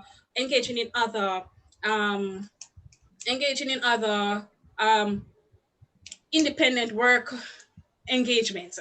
But other type of jobs, it will prevent you, because the time that you have committed to one organization just essentially is not allowing you to take up a next job. So that's something that we have to be mindful of when we're thinking about independent work, especially if we have, let's say, a full-time job. So we have to take that into consideration. So the future of Shamrock organization really requires that policymakers revisit the labor laws that we have. So whether in developed countries or developing countries, is something that is gaining popularity across all sectors, across all industries. So governments need to recognize that these persons, they actually contribute to the GDP of the country. So in other words, they need to do much more for these individuals. So for example, in our Jamaican landscape, we know about our tourism sector. Our tourism sector, Minister Edmund Bartlett would have rolled out with this Tourism Worker Pension Act. And regardless if you're a permanent contractual worker, self-employed worker in craft production, in attraction, in ground transportation, all of those offerings of the different branches of the tourism sector, you are covered under this Pension Act. So at the end, if you're at the age of 65, you can best believe that you have a retirement to at least some form of income to get at the time of retirement, or you may even experience choose to seek your retirement or retire early rather. So early retirement is at age 55. So you may choose to do that if it is that you feel like you can't compete anymore in terms of it's too stressful on your body and everything. So that's something that Jamaica has made an initiative to adopt. So it's something that we really have to be mindful that with stronger policies and more recognition of the effort that these persons do in terms of their contribution, it makes a world of difference. So it starts with our policies. And we've seen some of these things happening with the support of, let's say, even our country through the Minister of Labor, because contractual workers need to be taken care of. And the law does provide some provisions for them. So awesome. That's my discussion. So I'm going to hand over now to Shani, who is going to provide you with the advantages and the disadvantages of the Shamrock organization. Okay, well, thank you for that, Chantal. So with any organizational structure or model, there are advantages and disadvantages. So some advantages to companies implementing the Shamrock model would be one, workplace flexibility. And workplace flexibility refers to companies having the ability to adjust their labor market based on economic surplus or deficit. So in short, companies, they're able to hire temporary employees on a needs basis to meet or fulfill the demands of the company and also respond effectively to change. So two, reduction in overhead and operational costs.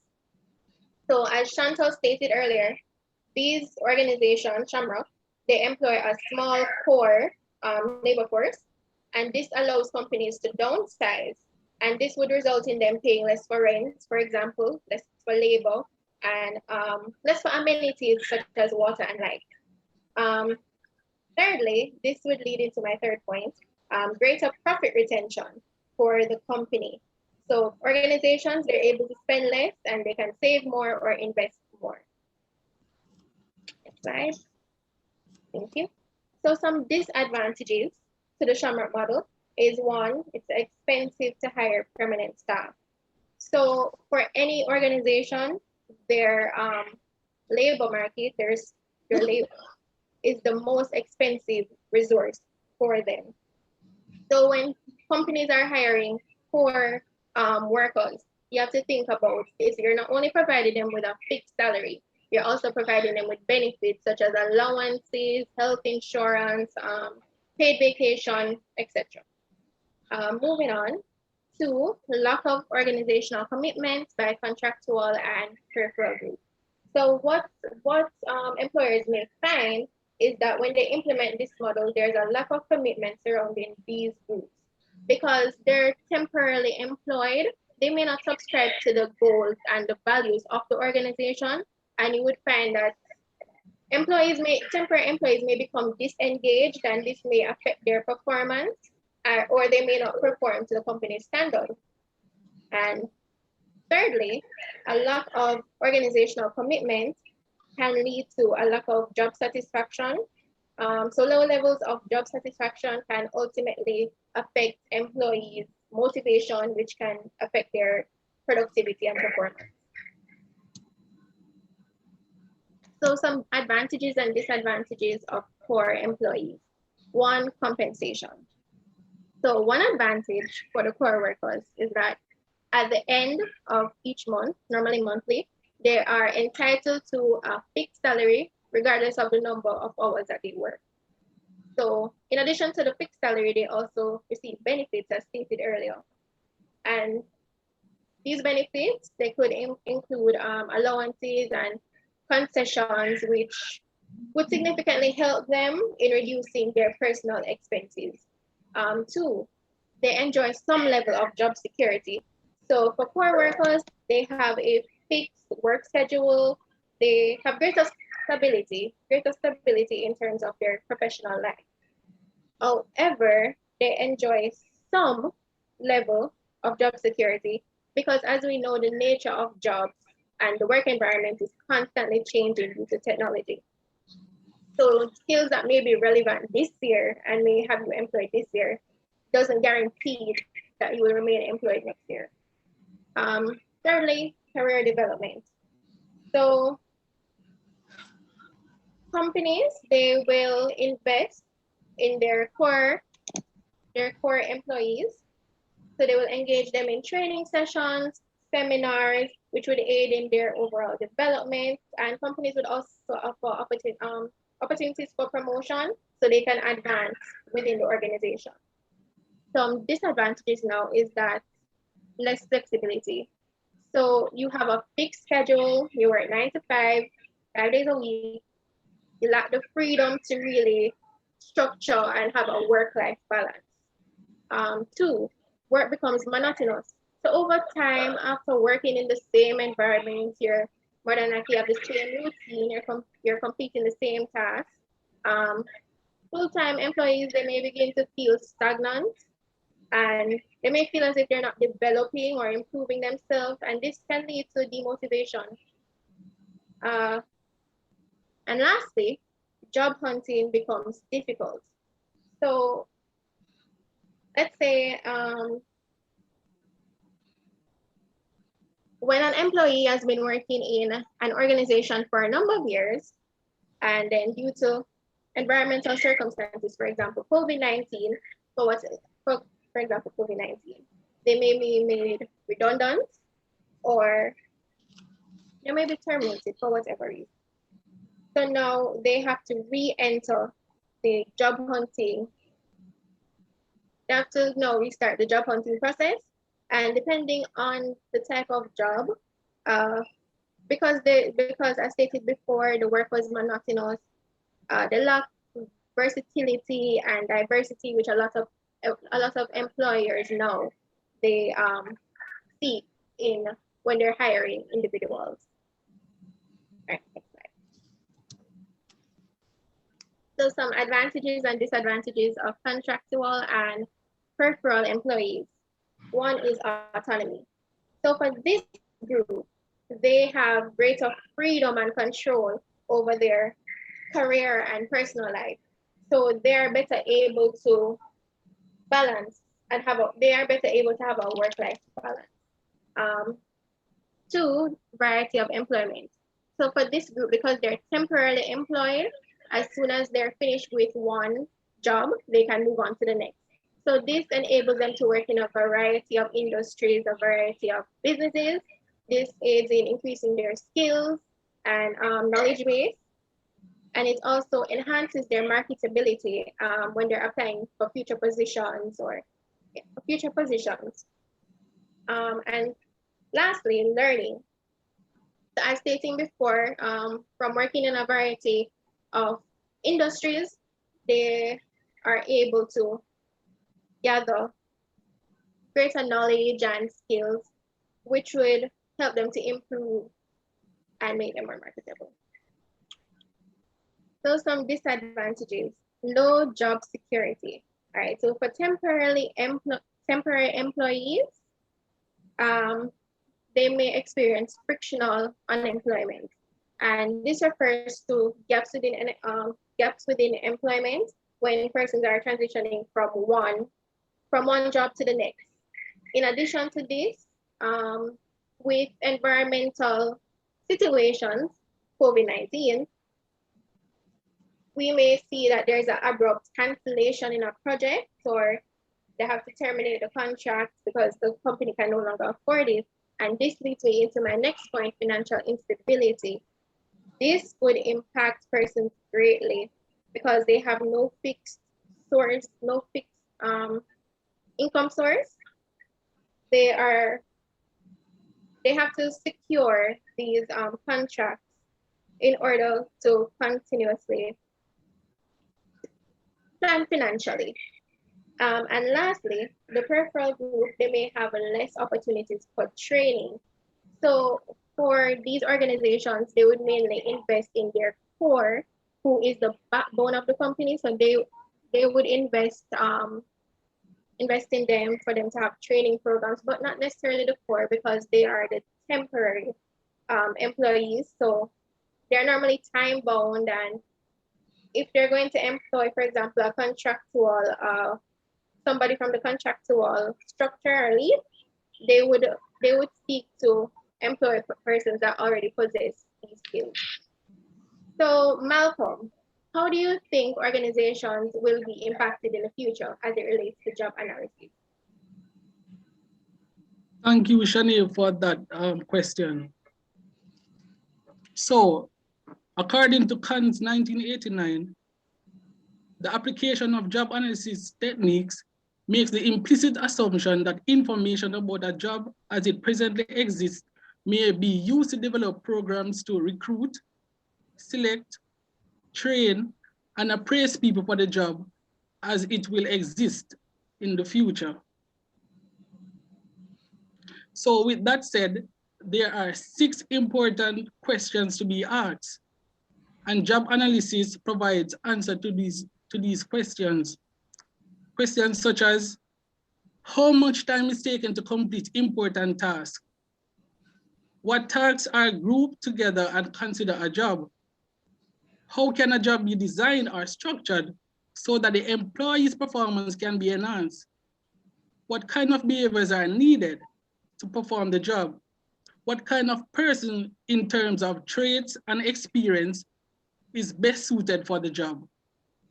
How can the information acquired by a job analysis be used in the development of human resource HR programs?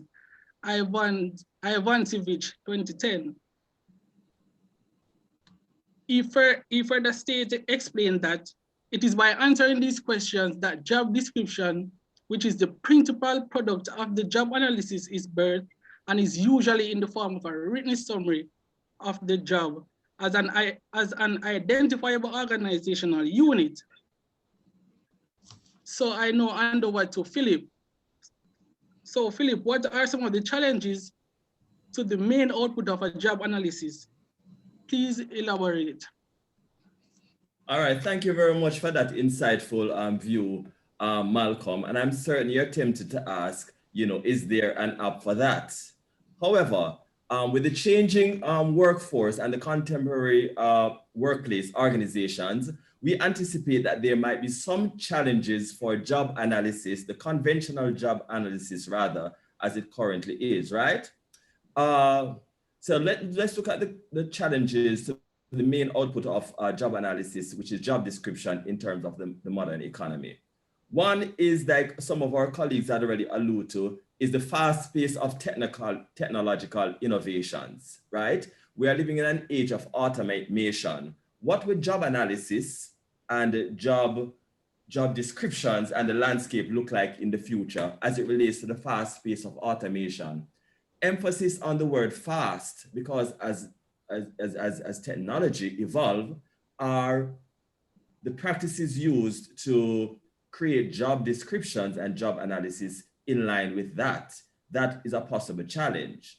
Now, the population demographic continues to change. Before I speak of the future generation, let me just allude to past generations of workers, such as the baby boomers. Records and our research have shown that baby boomers, they have at least 60,000 in the United States alone who retire a day. So that population of persons who are accustomed to the core and conventional 9 to 5, they are retiring. And you hear buzzwords such as Generation Z and the gig economy. So that is coming on board. And I asked the question, do job analysis and job description capture the changing face of the generation and the populace at this time? Now, as it relates to alternate work schedule that Chantal alluded to in the Shamrock organization, where we speak of part-time work, flexi work, remote working more so on account of the COVID experience. Do job analysis and job descriptions now take into place ways to measure effort output of these types of work? I will ask for the inclusion and contribution of one of our other class members who has some experience in this type of work, part-time and flexi-time, at Felicia Dauman. Is Felicia Dauman in the house today? I'm going to ask if job descriptions impact the way part-time work is being done, our remote work. Over to you. And is in the house. Thank you for that question. I've been working in sort of a remote flexi work environment since 2017 in the industry of marketing.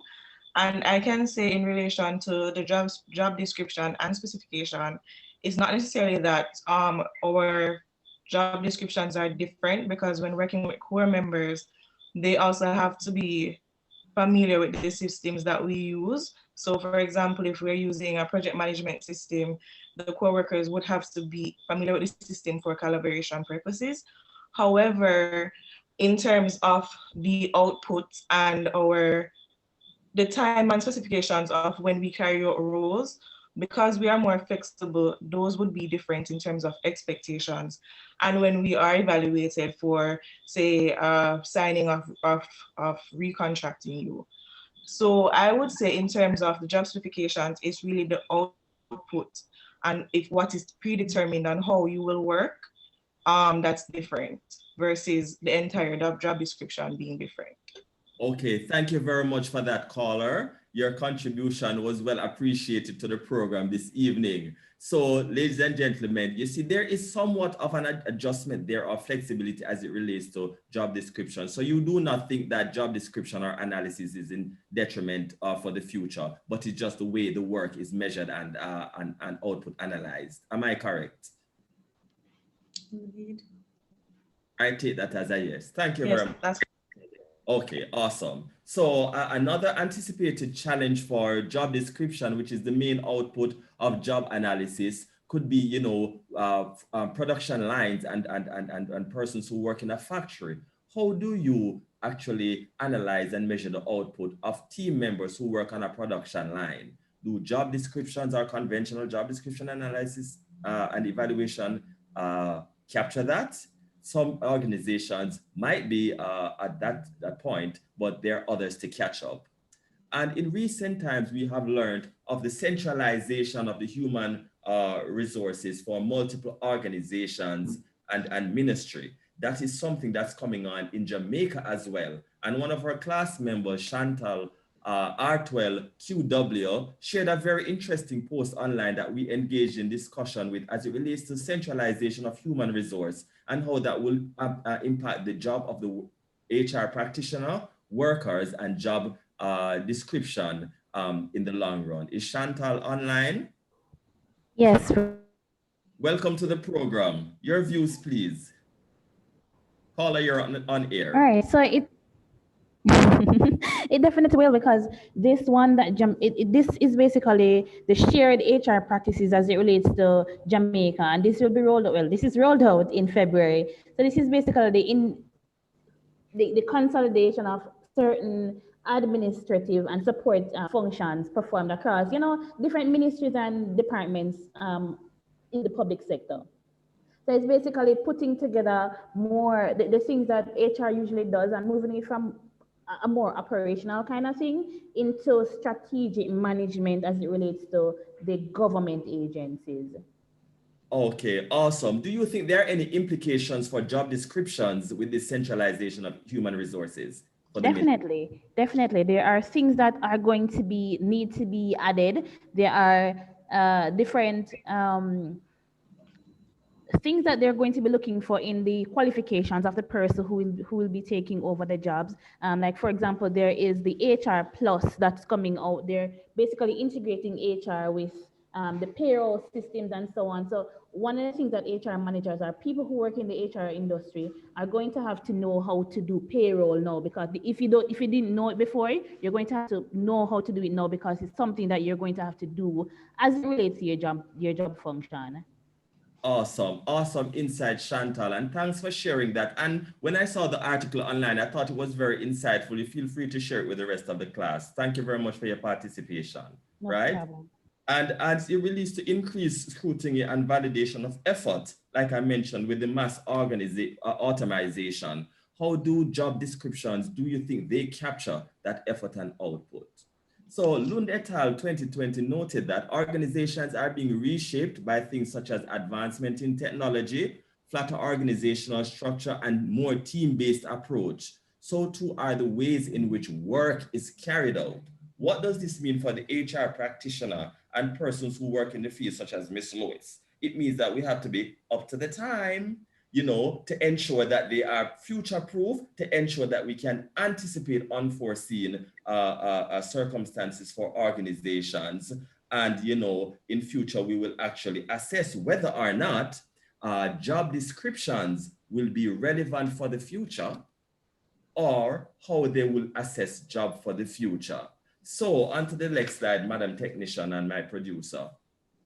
We can see here that the rapid environmental changes have promptly called to re-examine and upgrade traditional job analysis to meet needs of the emerging contemporary organization, because work is changing, as you saw from the video, to this point, you know. And Morrison 2020 pointed out that, you know, the Generation Z between 1996 and 2010 will impact workforce in a manner which has never been seen before. Therefore, companies and HR practitioners will have to ensure that they do thorough research in creating job analysis and, by extension, the job description to meet the needs of this generation. So let's see how job description and job analysis will impact the future and if it's readily, if it's applicable. So I'll just now hand over to Abigail and Nicole, who will type the final part of our presentation to let us know what the effects of job description in the future, if it's necessary. Very insightful, Philip. Thank you very much. And I want to pause for a second to say, Miss Lewis, I know that we are over time and I ask for permission to continue. We are almost at the end. Yes, certainly. Go ahead, Abigail, and thank you for making mention of that. It added to your presentation awareness. Thank you so very go much. ahead. Okay, so let's quickly get into it. How job analysis can be used to assess future jobs and KSAs, which are knowledge, skills, and abilities. So even though job analysis is a concept that was developed in the 1900s, it is still relevant and applicable today through strategic job analysis. And as Group 1 taught us, job analysis is the process of reviewing a job to identify the activities and responsibilities the job includes, the job's relative importance to other jobs, the qualifications necessary for performance of that job, and the conditions under which the work is performed. So we understand now that the major tasks normally performed by HR practitioners involve job analysis. And as we see on our slide, this sums up the purpose of job analysis. So when we look at recruitment and selection, creating a right job fit between job and candidates, training and development needs analysis, recruitment and selection, creating a right job fit between job and candidates, compensation management, and so on. This constitutes the purpose of job analysis. This all involves job analysis. This is how they're all derived. What job analysis does is to provide a foundation to HR practices. However, I must pause long enough to say that job analysis on its own is absorbed with gathering information on the job as it currently exists, or how that same job existed in the past. Can you imagine? So before we go into strategic analysis versus job analysis, can you imagine how detrimental it is to assess a current job based on past information? Job analysis also does not take into consideration the creation of jobs as they may exist in the future. Information could not be used to assess future jobs and cases if it is that they were collected in the past. For example, as an HR officer, previous competencies would require me to be proficient in, so let's say the 1970s, 1980s, it would require me to be proficient in typewriting or shorthand skills. However, now that has been replaced with proficiencies in the Microsoft suite. I'm sure we're all here pursuing this HR degree. We have to be proficient in the Microsoft suite, right? And that wasn't the case in the 1970s, 1980s. So as Schneider and Cons 1989 exposits, the job analysis assumes that jobs will remain, job analysis on its own assumes that jobs will remain static. It will stay the way it is and will continue to work through it the way that it is, right? However, we now see that changes such as globalization, the speed advancement of technology that has been described previously, and not to mention the pandemic that has altered the way we do things. It is absolutely impossible for jobs to remain the same. And this gives rise to strategic job analysis. So before we go into how we use it, you can go back to the previous slide. With all these problems that were identified with job analysis as it exists on its own, I remember when Group 2 presented on the importance of job analysis to the organization, Yannick Ross made some very interesting highlights. And I'd like to ask her, based on her understanding of job analysis and job analysis on its own, what would you say is the difference between job analysis and strategic job analysis? Yannick? All right, hi Abigail, good night everybody. So I think the main difference is the emphasis on the future part of the job analysis. While regular job analysis focuses on like a breakdown and an exploration of job functions so that we can do things like compensation and training, the strategic job analysis, it focuses on jobs as they will exist in the future. Excellent, excellent. Thank you so much, Yannick, for participating. You're so right. So there is a focus on how the job will exist in the future. Traditional job analysis would only collect information and focus on information as it is currently happening to assess existing jobs. However, strategic job analysis is futuristic and it takes into account performance requirements needed for future jobs. The aim, as explained by Schneider and Pons in 1989, the aim of strategic job analysis is highlighting the precise requirements of the task to be performed and the knowledge, skills, and abilities necessary for effective performance for a job as it is predicted to exist in the future. So let's now look at how we use it. There is a process. So firstly, we have descriptive. And what the descriptive part of it is where we look at what is currently being done. So we're going to do a strategic job analysis. We have to stop and we have to see what is currently happening, what is currently being done in the job. So current duties are outlined and how the job has been, the norms of the job over the past 5 years is observed. Secondly, we're going to prescriptive, what should be done. So the issues that we're having, what are the issues, what are the situations that occurs with the job and what should be happening. And then thirdly, predictive, what should be done to predict job changes over the next 5 years. It also there will also be a prediction of future duties and critical work behaviors.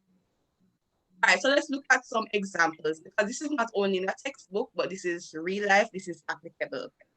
And I thought it was very interesting to know that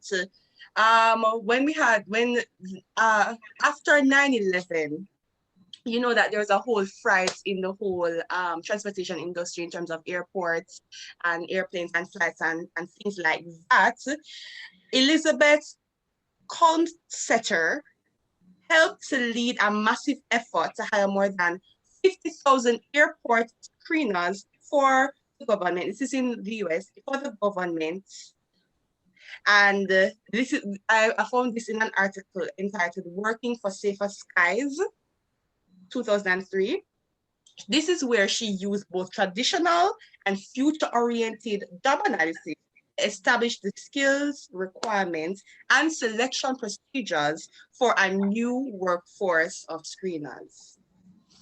And just another example, in the article Future-Oriented Job Analysis, a description of the process and its organizational implications, Landis, Fogley, and Goldenberg in 1998 spoke about how a large insurance company identified tasks considered to be critical in the future and used strategic job analysis information to plan for organizational change. So Nicola, do you think there's really a future for job analysis? Thank you so much, Abigail. Abigail, with all that information from different team members, plus other groups, I think the evidence is there. All right, and I concur with the explanation by, of what a job analysis is.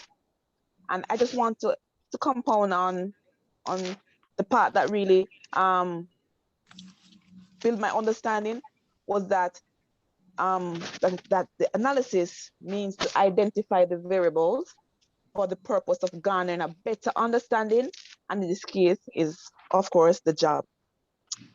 So yes, HR has become strategic, and as such, job analysis has allowed the HR practitioner to see if a job, to predictability of the job.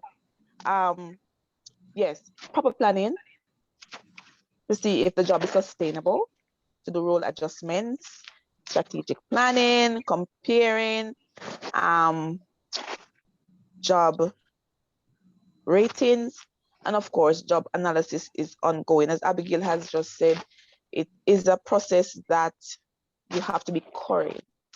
You cannot use old data to basically analyze a job that you want for the future.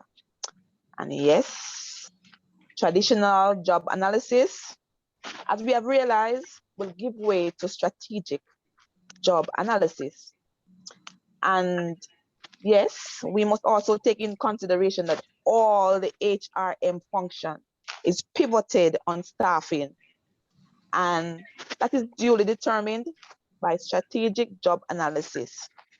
So whether it's the Shamrock model, as Chantal had spoke to, whether it's traditional, whether it's strategic job analysis, it will be here for a long, long time.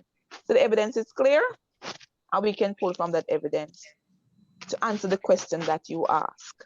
Is there a future for job analysis? Awesome. Okay, Abby? Okay, Abby.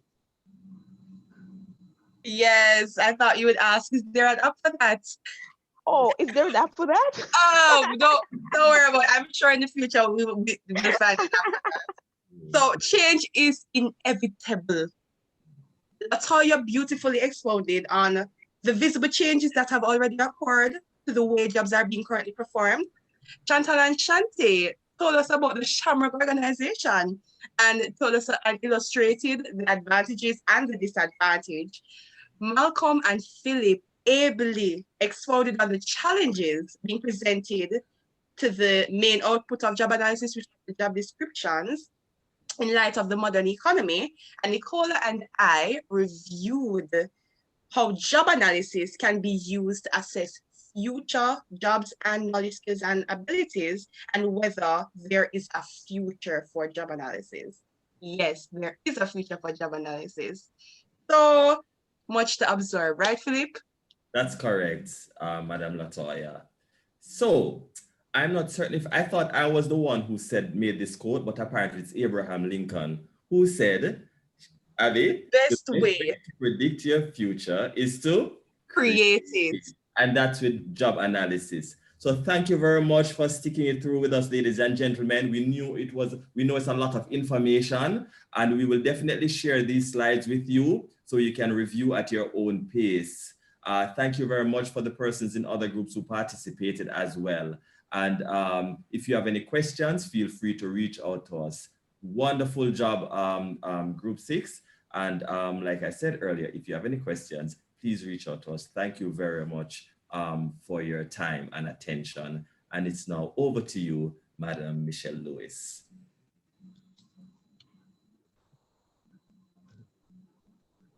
Okay, that was well done. Thank you, Group 6. As they had posited, are there any questions on this particular area, and or any comments from the group? I hope you haven't gone away, but let's hear any thoughts that you may have on Group 6 and their presentation this evening. Any thoughts on the future? Yes, Miss. Yes, go ahead. Who's on the floor? Rashina. Okay, yes. All right, so earlier, during the Shamrock organization part, they have made mention, I think it was, where is she from? Yes, Chantal, yes, she had made mention of the bank, you know, from papers and going more technological along with their smart data. And she also made mention that NCB in particular was one of the banks that went technological, especially during this time. But it wasn't the thing that bothers me the most with that bank going technological as well, is the higher they get or the more technological advance that they get, they lay off as well.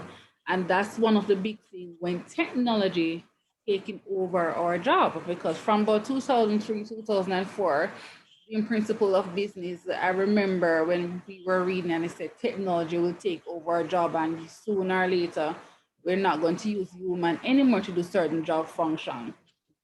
But the point that I also want to make is that many of the other banks are also going technological, but they are not laying off their staff as fast as NCB, which that is bothersome if some person who are seeking employment, if they would want to go into an organization like that where every time they invest a big $1 million in technology, then they know that their job is going to be on the line.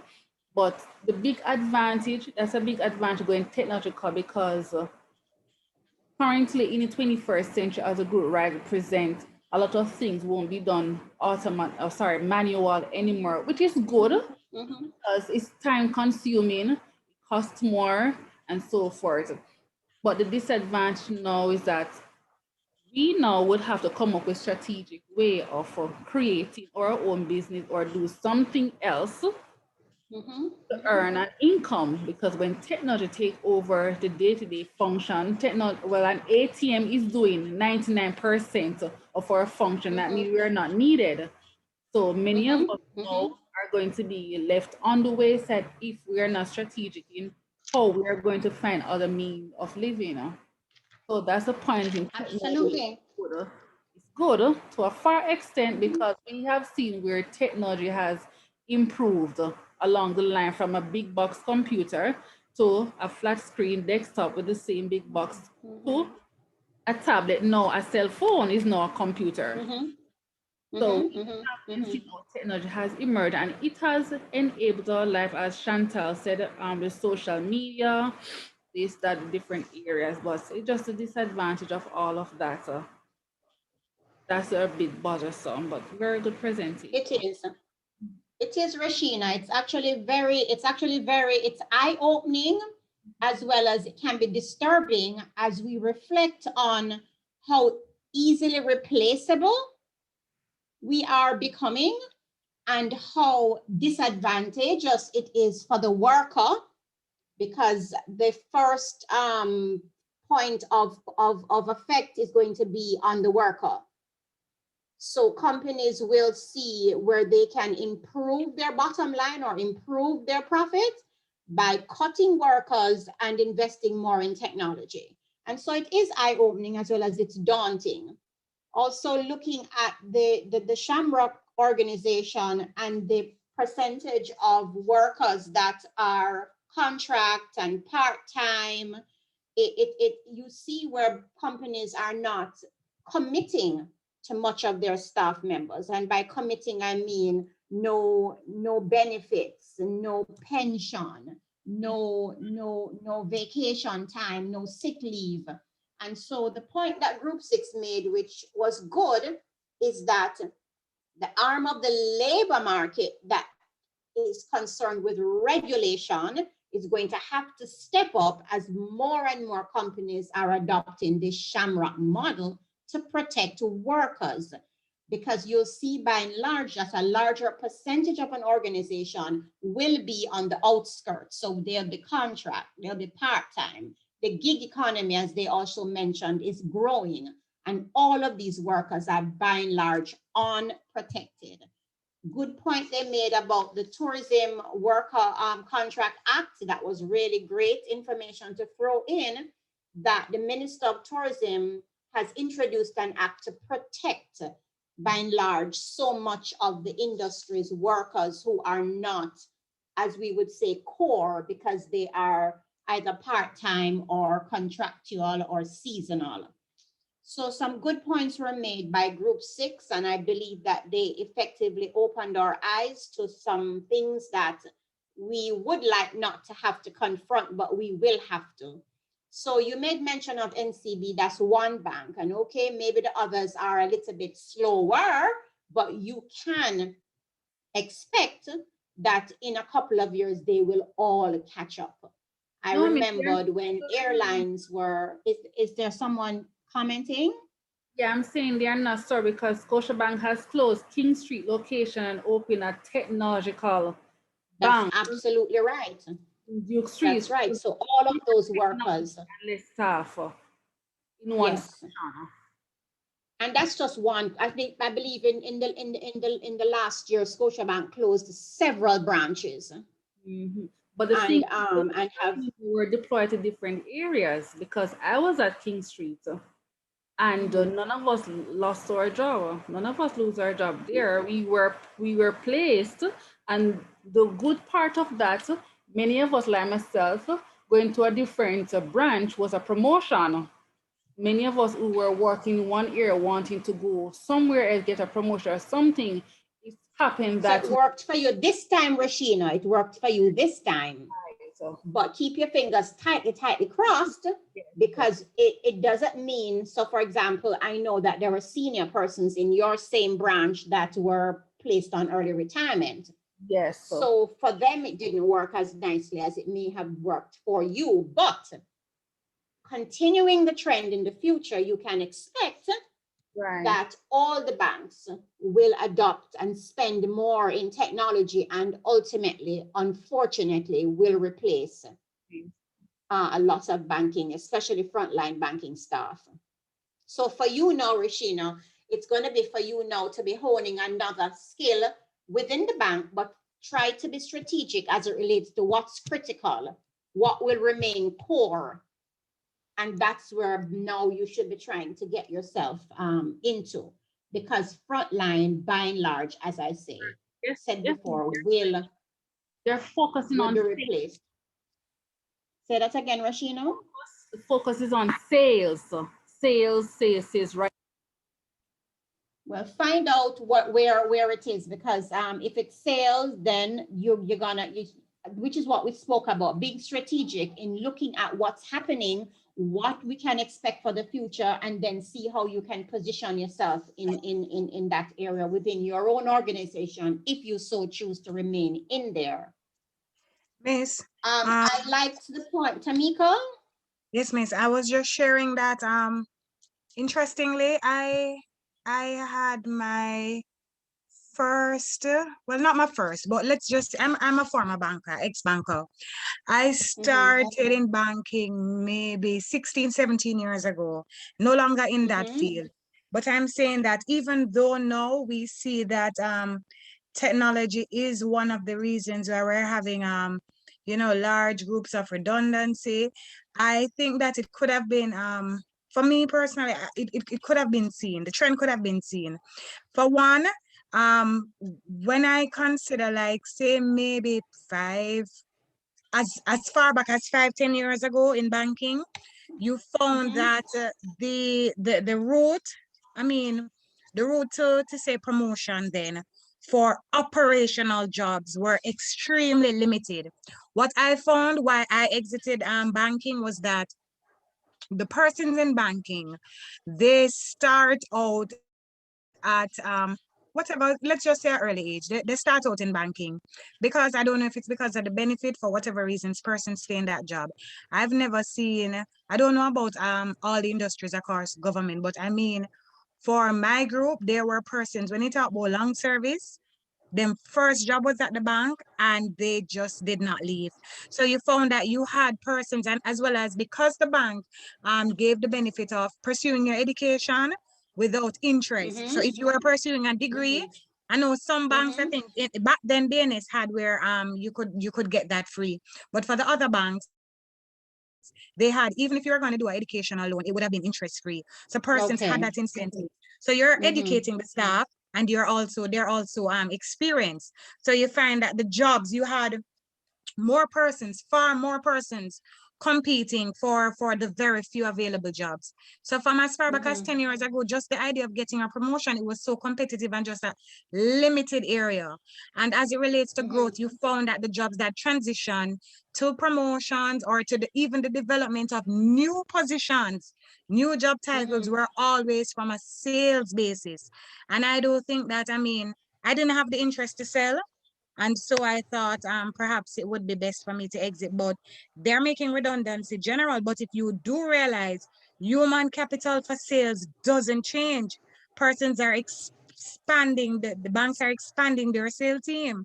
So even though you say technology replacing for other areas, you'll never see that for sale. Sales is growing, highly competitive. These are the persons who come to the fore, and at an interview, they can pretty much say, okay, you know, based on, you know, the competition where they're coming from, they can make a presentation to say, I will switch from my organization if you offer me this. Very, very, very, very, very good opportunities available there, but humans are still needed for that. So it has just transitioned from one area to the other. Good point. Thank you for that. I also wanted to point out the environmental impact on new jobs, which Group 6 touched on, and how now we are becoming more environmentally aware, and what kinds of jobs will we see becoming less attractive or garnering more public scrutiny on. And immediately the bauxite industry has come to light, where now you'll find a lot of public awareness on the dangers to the environment of bauxite mining. And so if this continues, we can almost expect a shrinking or a further shrinking of that particular industry, all because of the environmental risks. And it's not as if those risks just started happening, but persons are becoming more aware of those kinds of risks. And so lots of changes in the job landscape is expected in the future as it relates to the bauxite industry.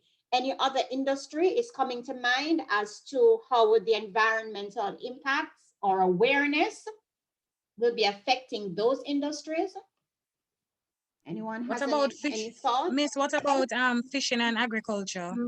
Fishing and agriculture, actually I had that down.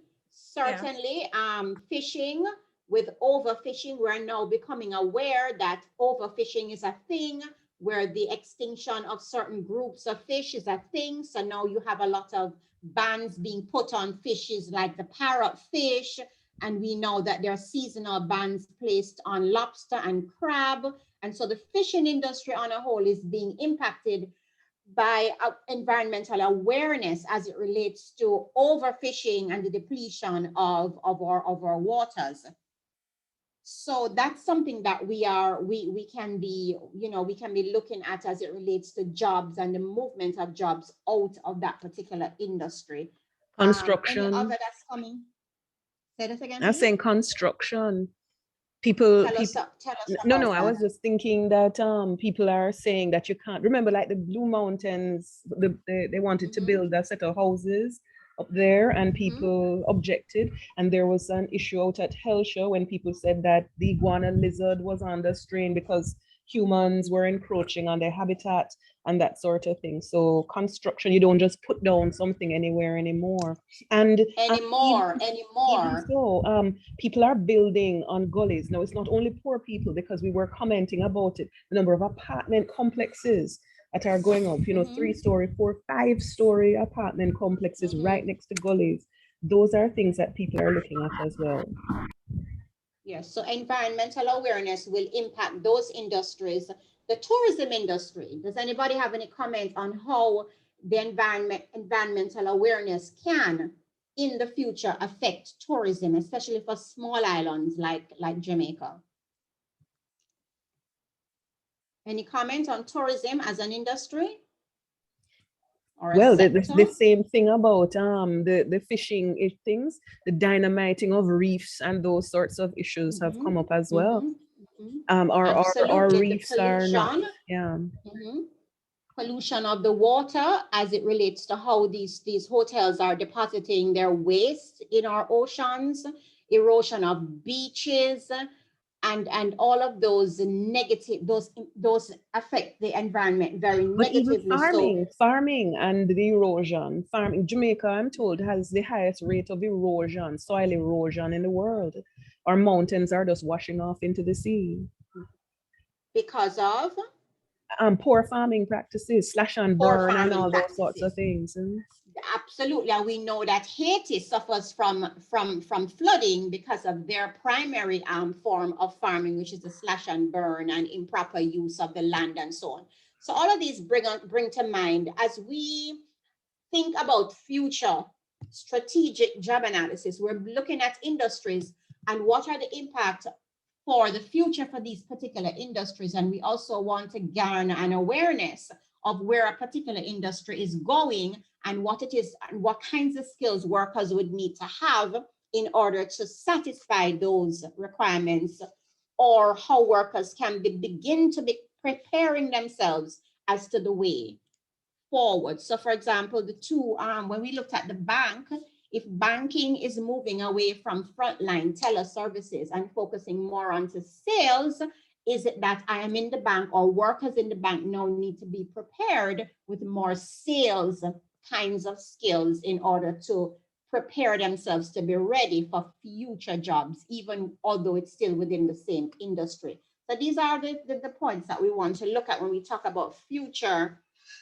future of jobs and the future of job analysis as it relates to what do we think is about to happen and how can we be prepared for that? How can workers be prepared for that? How can jobs be prepared for what it is that will happen in the future? We also have to look at our own jobs in the HRM field. How will HRM change? What kinds of changes will happen, and what will it mean for certain arms in the HRM sector? So we look at the standardization, centralization of HR within the public sector, and we know that whenever the public sector leads a charge, the private sector will follow. So will apps be used to replace jobs like persons who sit and work out, who gets vacation pay and who gets vacation and who gets this? Will apps be used for that? What about the monitoring of the sign-in book? I went to a company, albeit a public sector company, and there was a particular person in charge of the book that you sign in to say you come and that you sign out to say you leave. And I thought, in this century, we still have a book where somebody is signing in to come to work and signing out to leave, when we have clocks to do that. But when the recommendation was made for the company to invest in a simple time clock, the objection was given as to, so what do we do with these workers whose job is to maintain the book?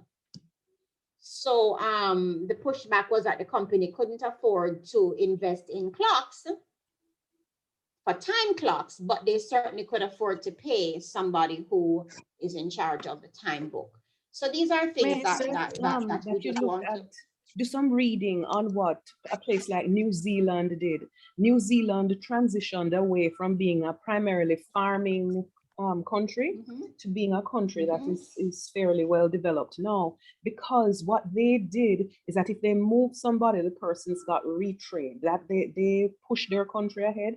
So they weren't afraid. For that person who training. is in charge of the clock, in charge of the book, should have been retrained to do something else. And so you keep pushing things on that way. You keep pushing forward. Yes.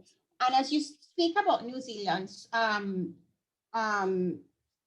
Sweden came to mind as it relates to the education system. So Sweden is developing programs that actually teach students how to function in industries instead of teaching them by subject. And that's another way to look forward as it relates to how we prepare. So for example, there would be a whole school on restaurant management, restaurant catering, ordering of food, working out of budget. So instead of studying maths and English and chemistry, you'd be studying it as it relates to the restaurant. So budgeting is a course, how to create a food budget.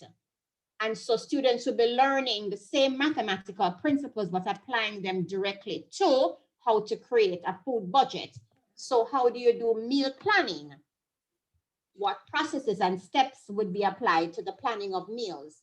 How do you run a restaurant? So looking at using industries and then training, and this is students at high school level. I'm not even thinking about at vocational level. This is high school level, where students, instead of learning subject by subject, they're learning them in more an application kind of way. So we also have to look at on that point, yes. I'm not sure. I know that it's not for public schools, and I'm not exactly sure if the name that I am bringing up relates to it. But I know that when you have countries who implement these successful models, and they tend to transition from maybe one what you would call it, the largest contributor to the economy, like in that example Ms. gave, from agriculture to something else. There are other countries that are implementing similar model, albeit on a smaller scale and perhaps private and not public, because I remember with the transition of with what's happening with school now, my sister lives overseas, and I remember having a conversation with my nephew's tutor, and she was explaining the school system, giving her expertise, because she has a child and she's a teacher. And I remember that the school that she explained she sent her child to was geared at the profession that he said that he wanted to go. And I know this was not a high school level child. This was I think perhaps like a 9 or 10-year-old. And the school system was built. I mean, I was thinking, what happens if that child changes their mind? But the school that he went to and the program that he's doing is geared at what he says he wants to do. So if it is you have a child who said they want to be doctor, or somebody who wants to be pilot, the school system and the school program is specifically geared towards that. Yeah. What I was about to mention is that maybe the Cuban system. So for instance, they may say that you want to be an engineer, but they don't narrow it down to you want to be a civil engineer, a mechanical engineer, or a marine engineer. You're an engineer, and you can actually, your thing is widespread within engineering, so that you can shift. Because the problem with the restaurant kind of education is, should we have a situation like now and restaurants close, then people would be in trouble. So the whole industry can shut down. But that is it. The skills have to be transferable. So that, as I was saying, so like skills, so being an engineer, you can be a mechanical engineer, and you can be a civil engineer, and you can do other things, but you're an engineer. Right. So it has to be a broad base. So these vocational programs would have to be able to have skills that are transferable. So for example, back to the restaurant idea of the schooling, budgeting is a transferable skill. The skill on planning is transferable. The skill on other types of skills that are needed to focus or to benefit that particular industry can be transferable skills. And so the idea is to teach skills instead of to teach subjects from as early as students can be able to to assimilate those kinds of learning. But certainly we can see in our landscape here where we teach by subject, we can see the vast percent of students that we're losing in the traditional classrooms because either the way they learn is different from the way we teach, or it is that their interest is not in it's, the way we teach is not as applicable as will, maintain their interest levels. So those are just some of the thoughts around this future work, strategic job analysis, the future of job descriptions, and some of the elements of how we go about to prepare ourselves for these kinds of strategic activities. So Yes, we I'd thank like to just make a point. again. Yes, Right. Sandra. So group six touched on it a little bit to say that first of all, let me just issue this disclaimer. I am pro job analysis. Right. So two things I want to say. One, in terms of skills necessary for future jobs and technology taking over many jobs. This is something that I've been hearing from I was in high school. However, in terms of the skills of minute taking, I think it was Abigail who mentioned it, to say that meetings now are recording these things, and so somebody who does shorthand or speed writing, their skill is perhaps not so necessary anymore. But I just want to debunk that, because whilst we have programs that can record these messages and record people as they speak, one of the things that happens is that, for example, in our society, when not everybody speaks standard English, and the enunciation on words are different. When we have software that picks up these the talkings, they do not translate. When you translate it to words, it does not give you the same thing. They come up with what the machine hears is totally different from what you say. And so persons with shorthand speed writing skills are very, very much required, very much needed in the future. I do a lot of minute taking in my job, and for two reasons. The reason that I just mentioned, and the other reason is that nobody wants to sit. Executives do not want to sit and listen back to a tape of a meeting that occurred 2 or 3 hours. They want to read a document that takes them 5 or 10 minutes. So we are needed, our skills are necessary, we will always be needed. No computer can take Sandra, over give our a plug job. for your job. Okay, give a plug for your job. That's one thing. Give a other plug thing for your is- job. We're not gonna fight you on that one. And each of us could do that. But until the technology replaces us, we can keep on fighting. Right. So the other thing too is that in terms of job analysis, as I said before, I am pro job analysis, and learning what I've learned so far, I really do see the value in organizations having this done. However, I think it was you who beginning of the course that it is an expensive venture, and it is. I had mentioned also that my company just concluded such an exercise. And whilst it started before COVID, the pandemic came along, it just finished last year, the end of last year. But what has not been captured in the whole job analysis aspect of it and the rewriting of the job descriptions are what will happen as a result of COVID nuances. So the landscape has changed, our jobs have changed, but none of that is captured in there. What is captured, however, are new things that we were doing that were not in the job descriptions, or things that we were doing that don't need to be in there anymore, and that sort of a thing. So what we find happening is that we have had to create policies. We've had to write policies to deal with some other issues that have arisen as a result of the pandemic. But I say that to say this, that not many companies will be able to afford to do a job analysis on a regular basis. If it's just internal, yes, and it is a lot, it is a time-consuming exercise. And there would have to be some planning to say that this is the way we're going to be going every 3-4 years or that sort of thing.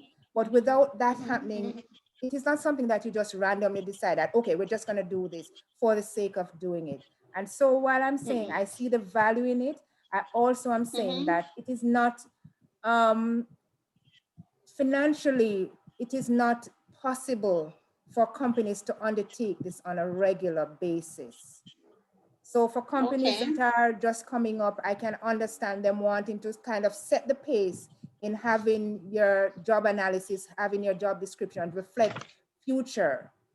That makes sense. But for those who have been established a long time, they would have to think about that and determine that from a strategic point of view.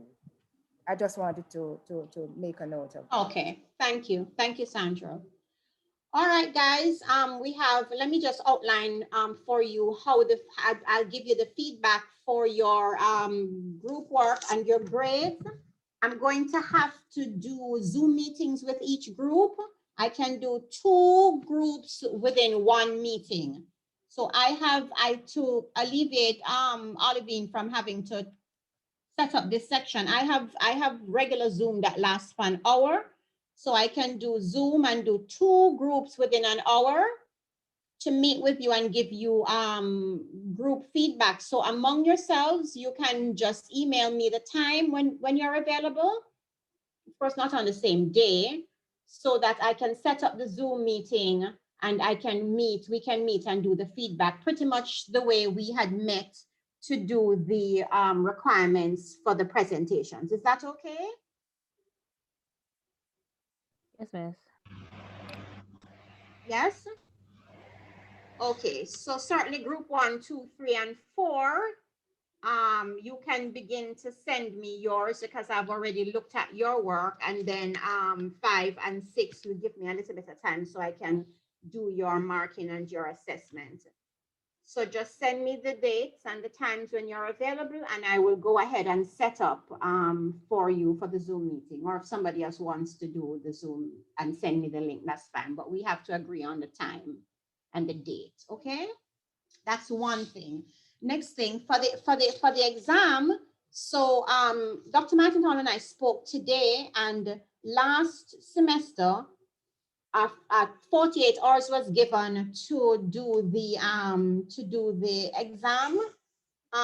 Dr. Martin Hall thinks that we can still use the 48 hours just to give persons a chance in case there is connectivity and so on. So we'll continue with that time frame. For job analysis, I will give you 1 question with several parts to that question. And then Dr. Martin Hall will give you, I think she's thinking of giving you 3 questions from which you'll pick 2. So for this course, job analysis and staffing, you'll be required to answer 3 questions. Okay, each question will be worth 20 marks. So the 1 question that you get for job analysis will be 20 marks, and each 2 questions for staffing, 20 marks each. And so you'll have 48 hours to complete the paper, and the submission and requirements will be consistent to what it was for you last semester as it relates to uploading and also your Turnitin report. So the 1 question will, in a sense, encapsulate our 5 weeks together. And as I said, it will have several parts. So if you look at your course, if you look at your presentation schedule, you will have an idea of what are the important points that we touched on in this 5 weeks. And so that question would embody in a way that those critical points. What I will do after I have compiled the question, I can send out a, not thoroughly more detailed, but a little bit more detailed as it relates to the particular question. Because with you getting 48 hours and having open book, I really don't think that much more insight would be needed as to what we're going to get tested on this, because you have 2 whole days. And of course, when COVID is over, you're gonna all cry and die when the exam returns to sitting in one room for 3 hours and pen handwriting these 3 questions. So I think for now you can breathe a sigh of relief that A, you get to type it, B, it's open book, and C, you get 2 whole days to do it. Any comments? Anna Kay is raising her hand. Yes, Miss Anna Kay. Anna Kay? Or was your hand up a long time and I'm just seeing it? Oh, sorry, Miss. Anna Kay?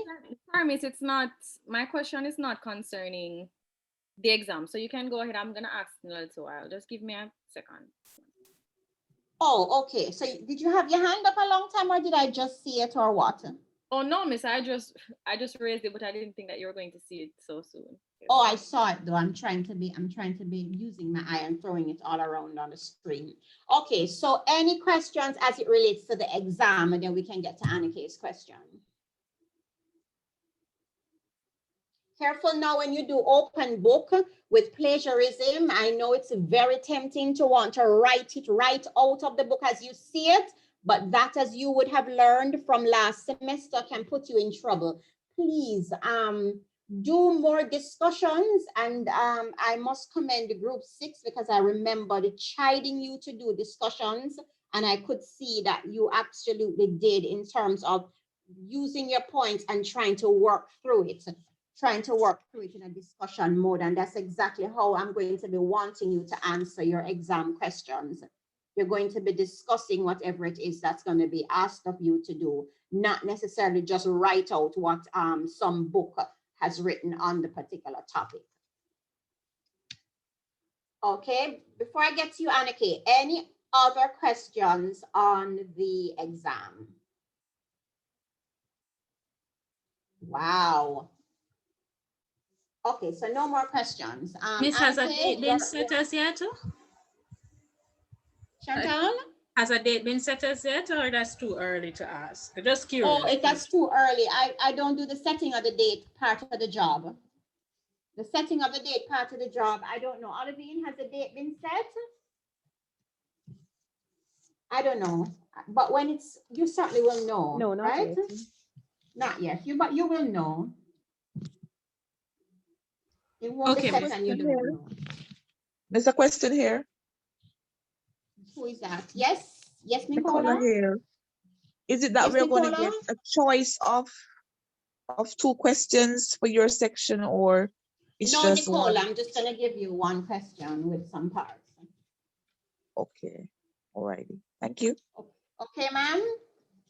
Thanks much, Miss. Miss, you You're said one so question welcome. with some parts, one question with some parts? Yes, please. Miss, that going to be a very long question. Tamika, how are you going to tell me how the question going to be? Miss, I just surprised. It's I gonna be a wasn't here very- last semester. So Tamika? when I hear you, Miss, I wasn't here last semester. So when I hear you say one question now, oh God, my brain just get thrown off. I'm not used to exams with one question. You're used to exams that give you 48 hours to do it with an open book in front of you? Miss, I'm not used to anything, you know, just trying to take it one day at a time. But I was expecting, you know, because we covered so much, you know, when you say one question, I was very surprised. But Tamika, you have 48 hours and you have books, right? Yes, Miss, mostly online books, but I have yes, some. but you have them. Yes. But you thanks. can use your online books. You have 2 whole days. You can start to write the paper, go and get your reference, come back and write it. You have 2 days before you submit. Wow, looking forward to it. So am I. It'll be worth 20 marks. Does that help you? Yes, miss. That's fine. Yes, it will be worth 20 marks. Okay. Last year got a case, and they were last year got a case, and they were asked to analyze the case and to do something, and it was one question, and everybody did it, and most persons did extremely well. Okay. Miss, you mentioned. Any other questions? Miss, you mentioned reference. You just mentioned reference, Miss. Are we supposed to be doing a reference page? Okay, Suzanne, if you certainly used work that you cited in your paper, then what a reference page has to be attached, or else that's straight up plagiarism. So if you cite other work, then you certainly will have to say put in the appendix. I'm sorry, the reference, right? Okay, Miss. Please, let us make this very clear now. If you cite work in the body of your paper, which is okay to do because you have 2 days and it's an open book, then you certainly will have to reflect that in the reference. It's an academic paper, okay? If you didn't cite any work and you wrote it all out of your head and you have nothing and you pass it through Turnitin and it's all good, then that's it. But I would advise you that if you certainly use somebody else's work and you cite it accordingly, then you have to reflect it in. But we don't want a whole page of somebody else's work, as you understand, right? Okay, Suzanne? Yes, Miss, understood. Okay, thank you for that question. Any other questions?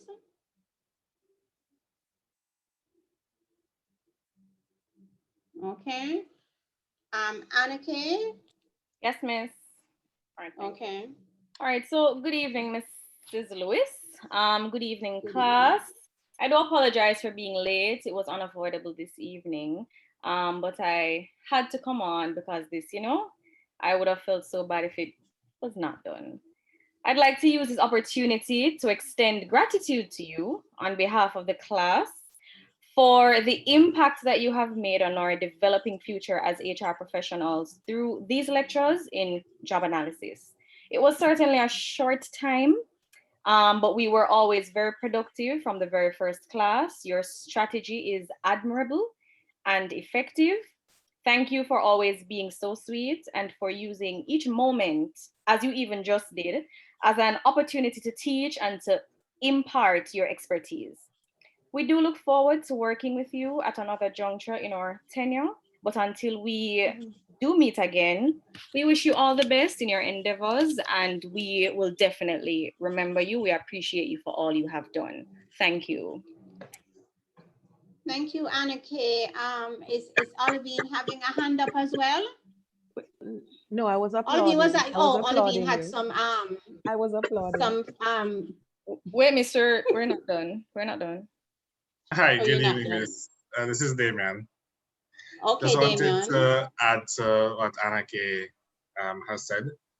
We definitely have appreciated the guidance that you have provided to us over the 5 weeks. I think one of the things for me that has stood out in the delivery of the information and how we have been able to absorb and apply what we have been learning is that you would have also gone through the program. So I think that for me, especially, I don't know how many other persons may have, had the same sentiments, but that for me kind of made it a little bit better knowing that, you would have gone through the same process. So your strategy in imparting knowledge is one that we definitely know will be able to take us through the information that we're learning, because it is quite a bit of information, but it is very applicable.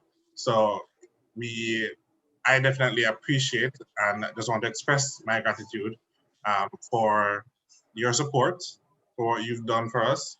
And, it definitely is something that I'm sure a lot of persons have appreciated and will be able to use it and use the guidance, use the information, and use the strategies that you have imparted to us to be able to successfully complete this course. So thank you so much. We really do appreciate it. And as Anna-Kay said, we wish you all the best, and we hope that our paths will cross. Maybe not just in the course, but as professionals in the field. Thank you. Thank you, Damian. And may I just say that I was a little apprehensive. This is my first online teaching experience, but I must tell you as a class that your levels of participation are extremely encouraging, and it's needed. For me, I'm sitting at home looking into a screen, and I'm depending on you to give me feedback, and I appreciate that you all tried. I really, really do. And it made it, your levels of contribution and participation made it ever so much easier. So thank you all as a class.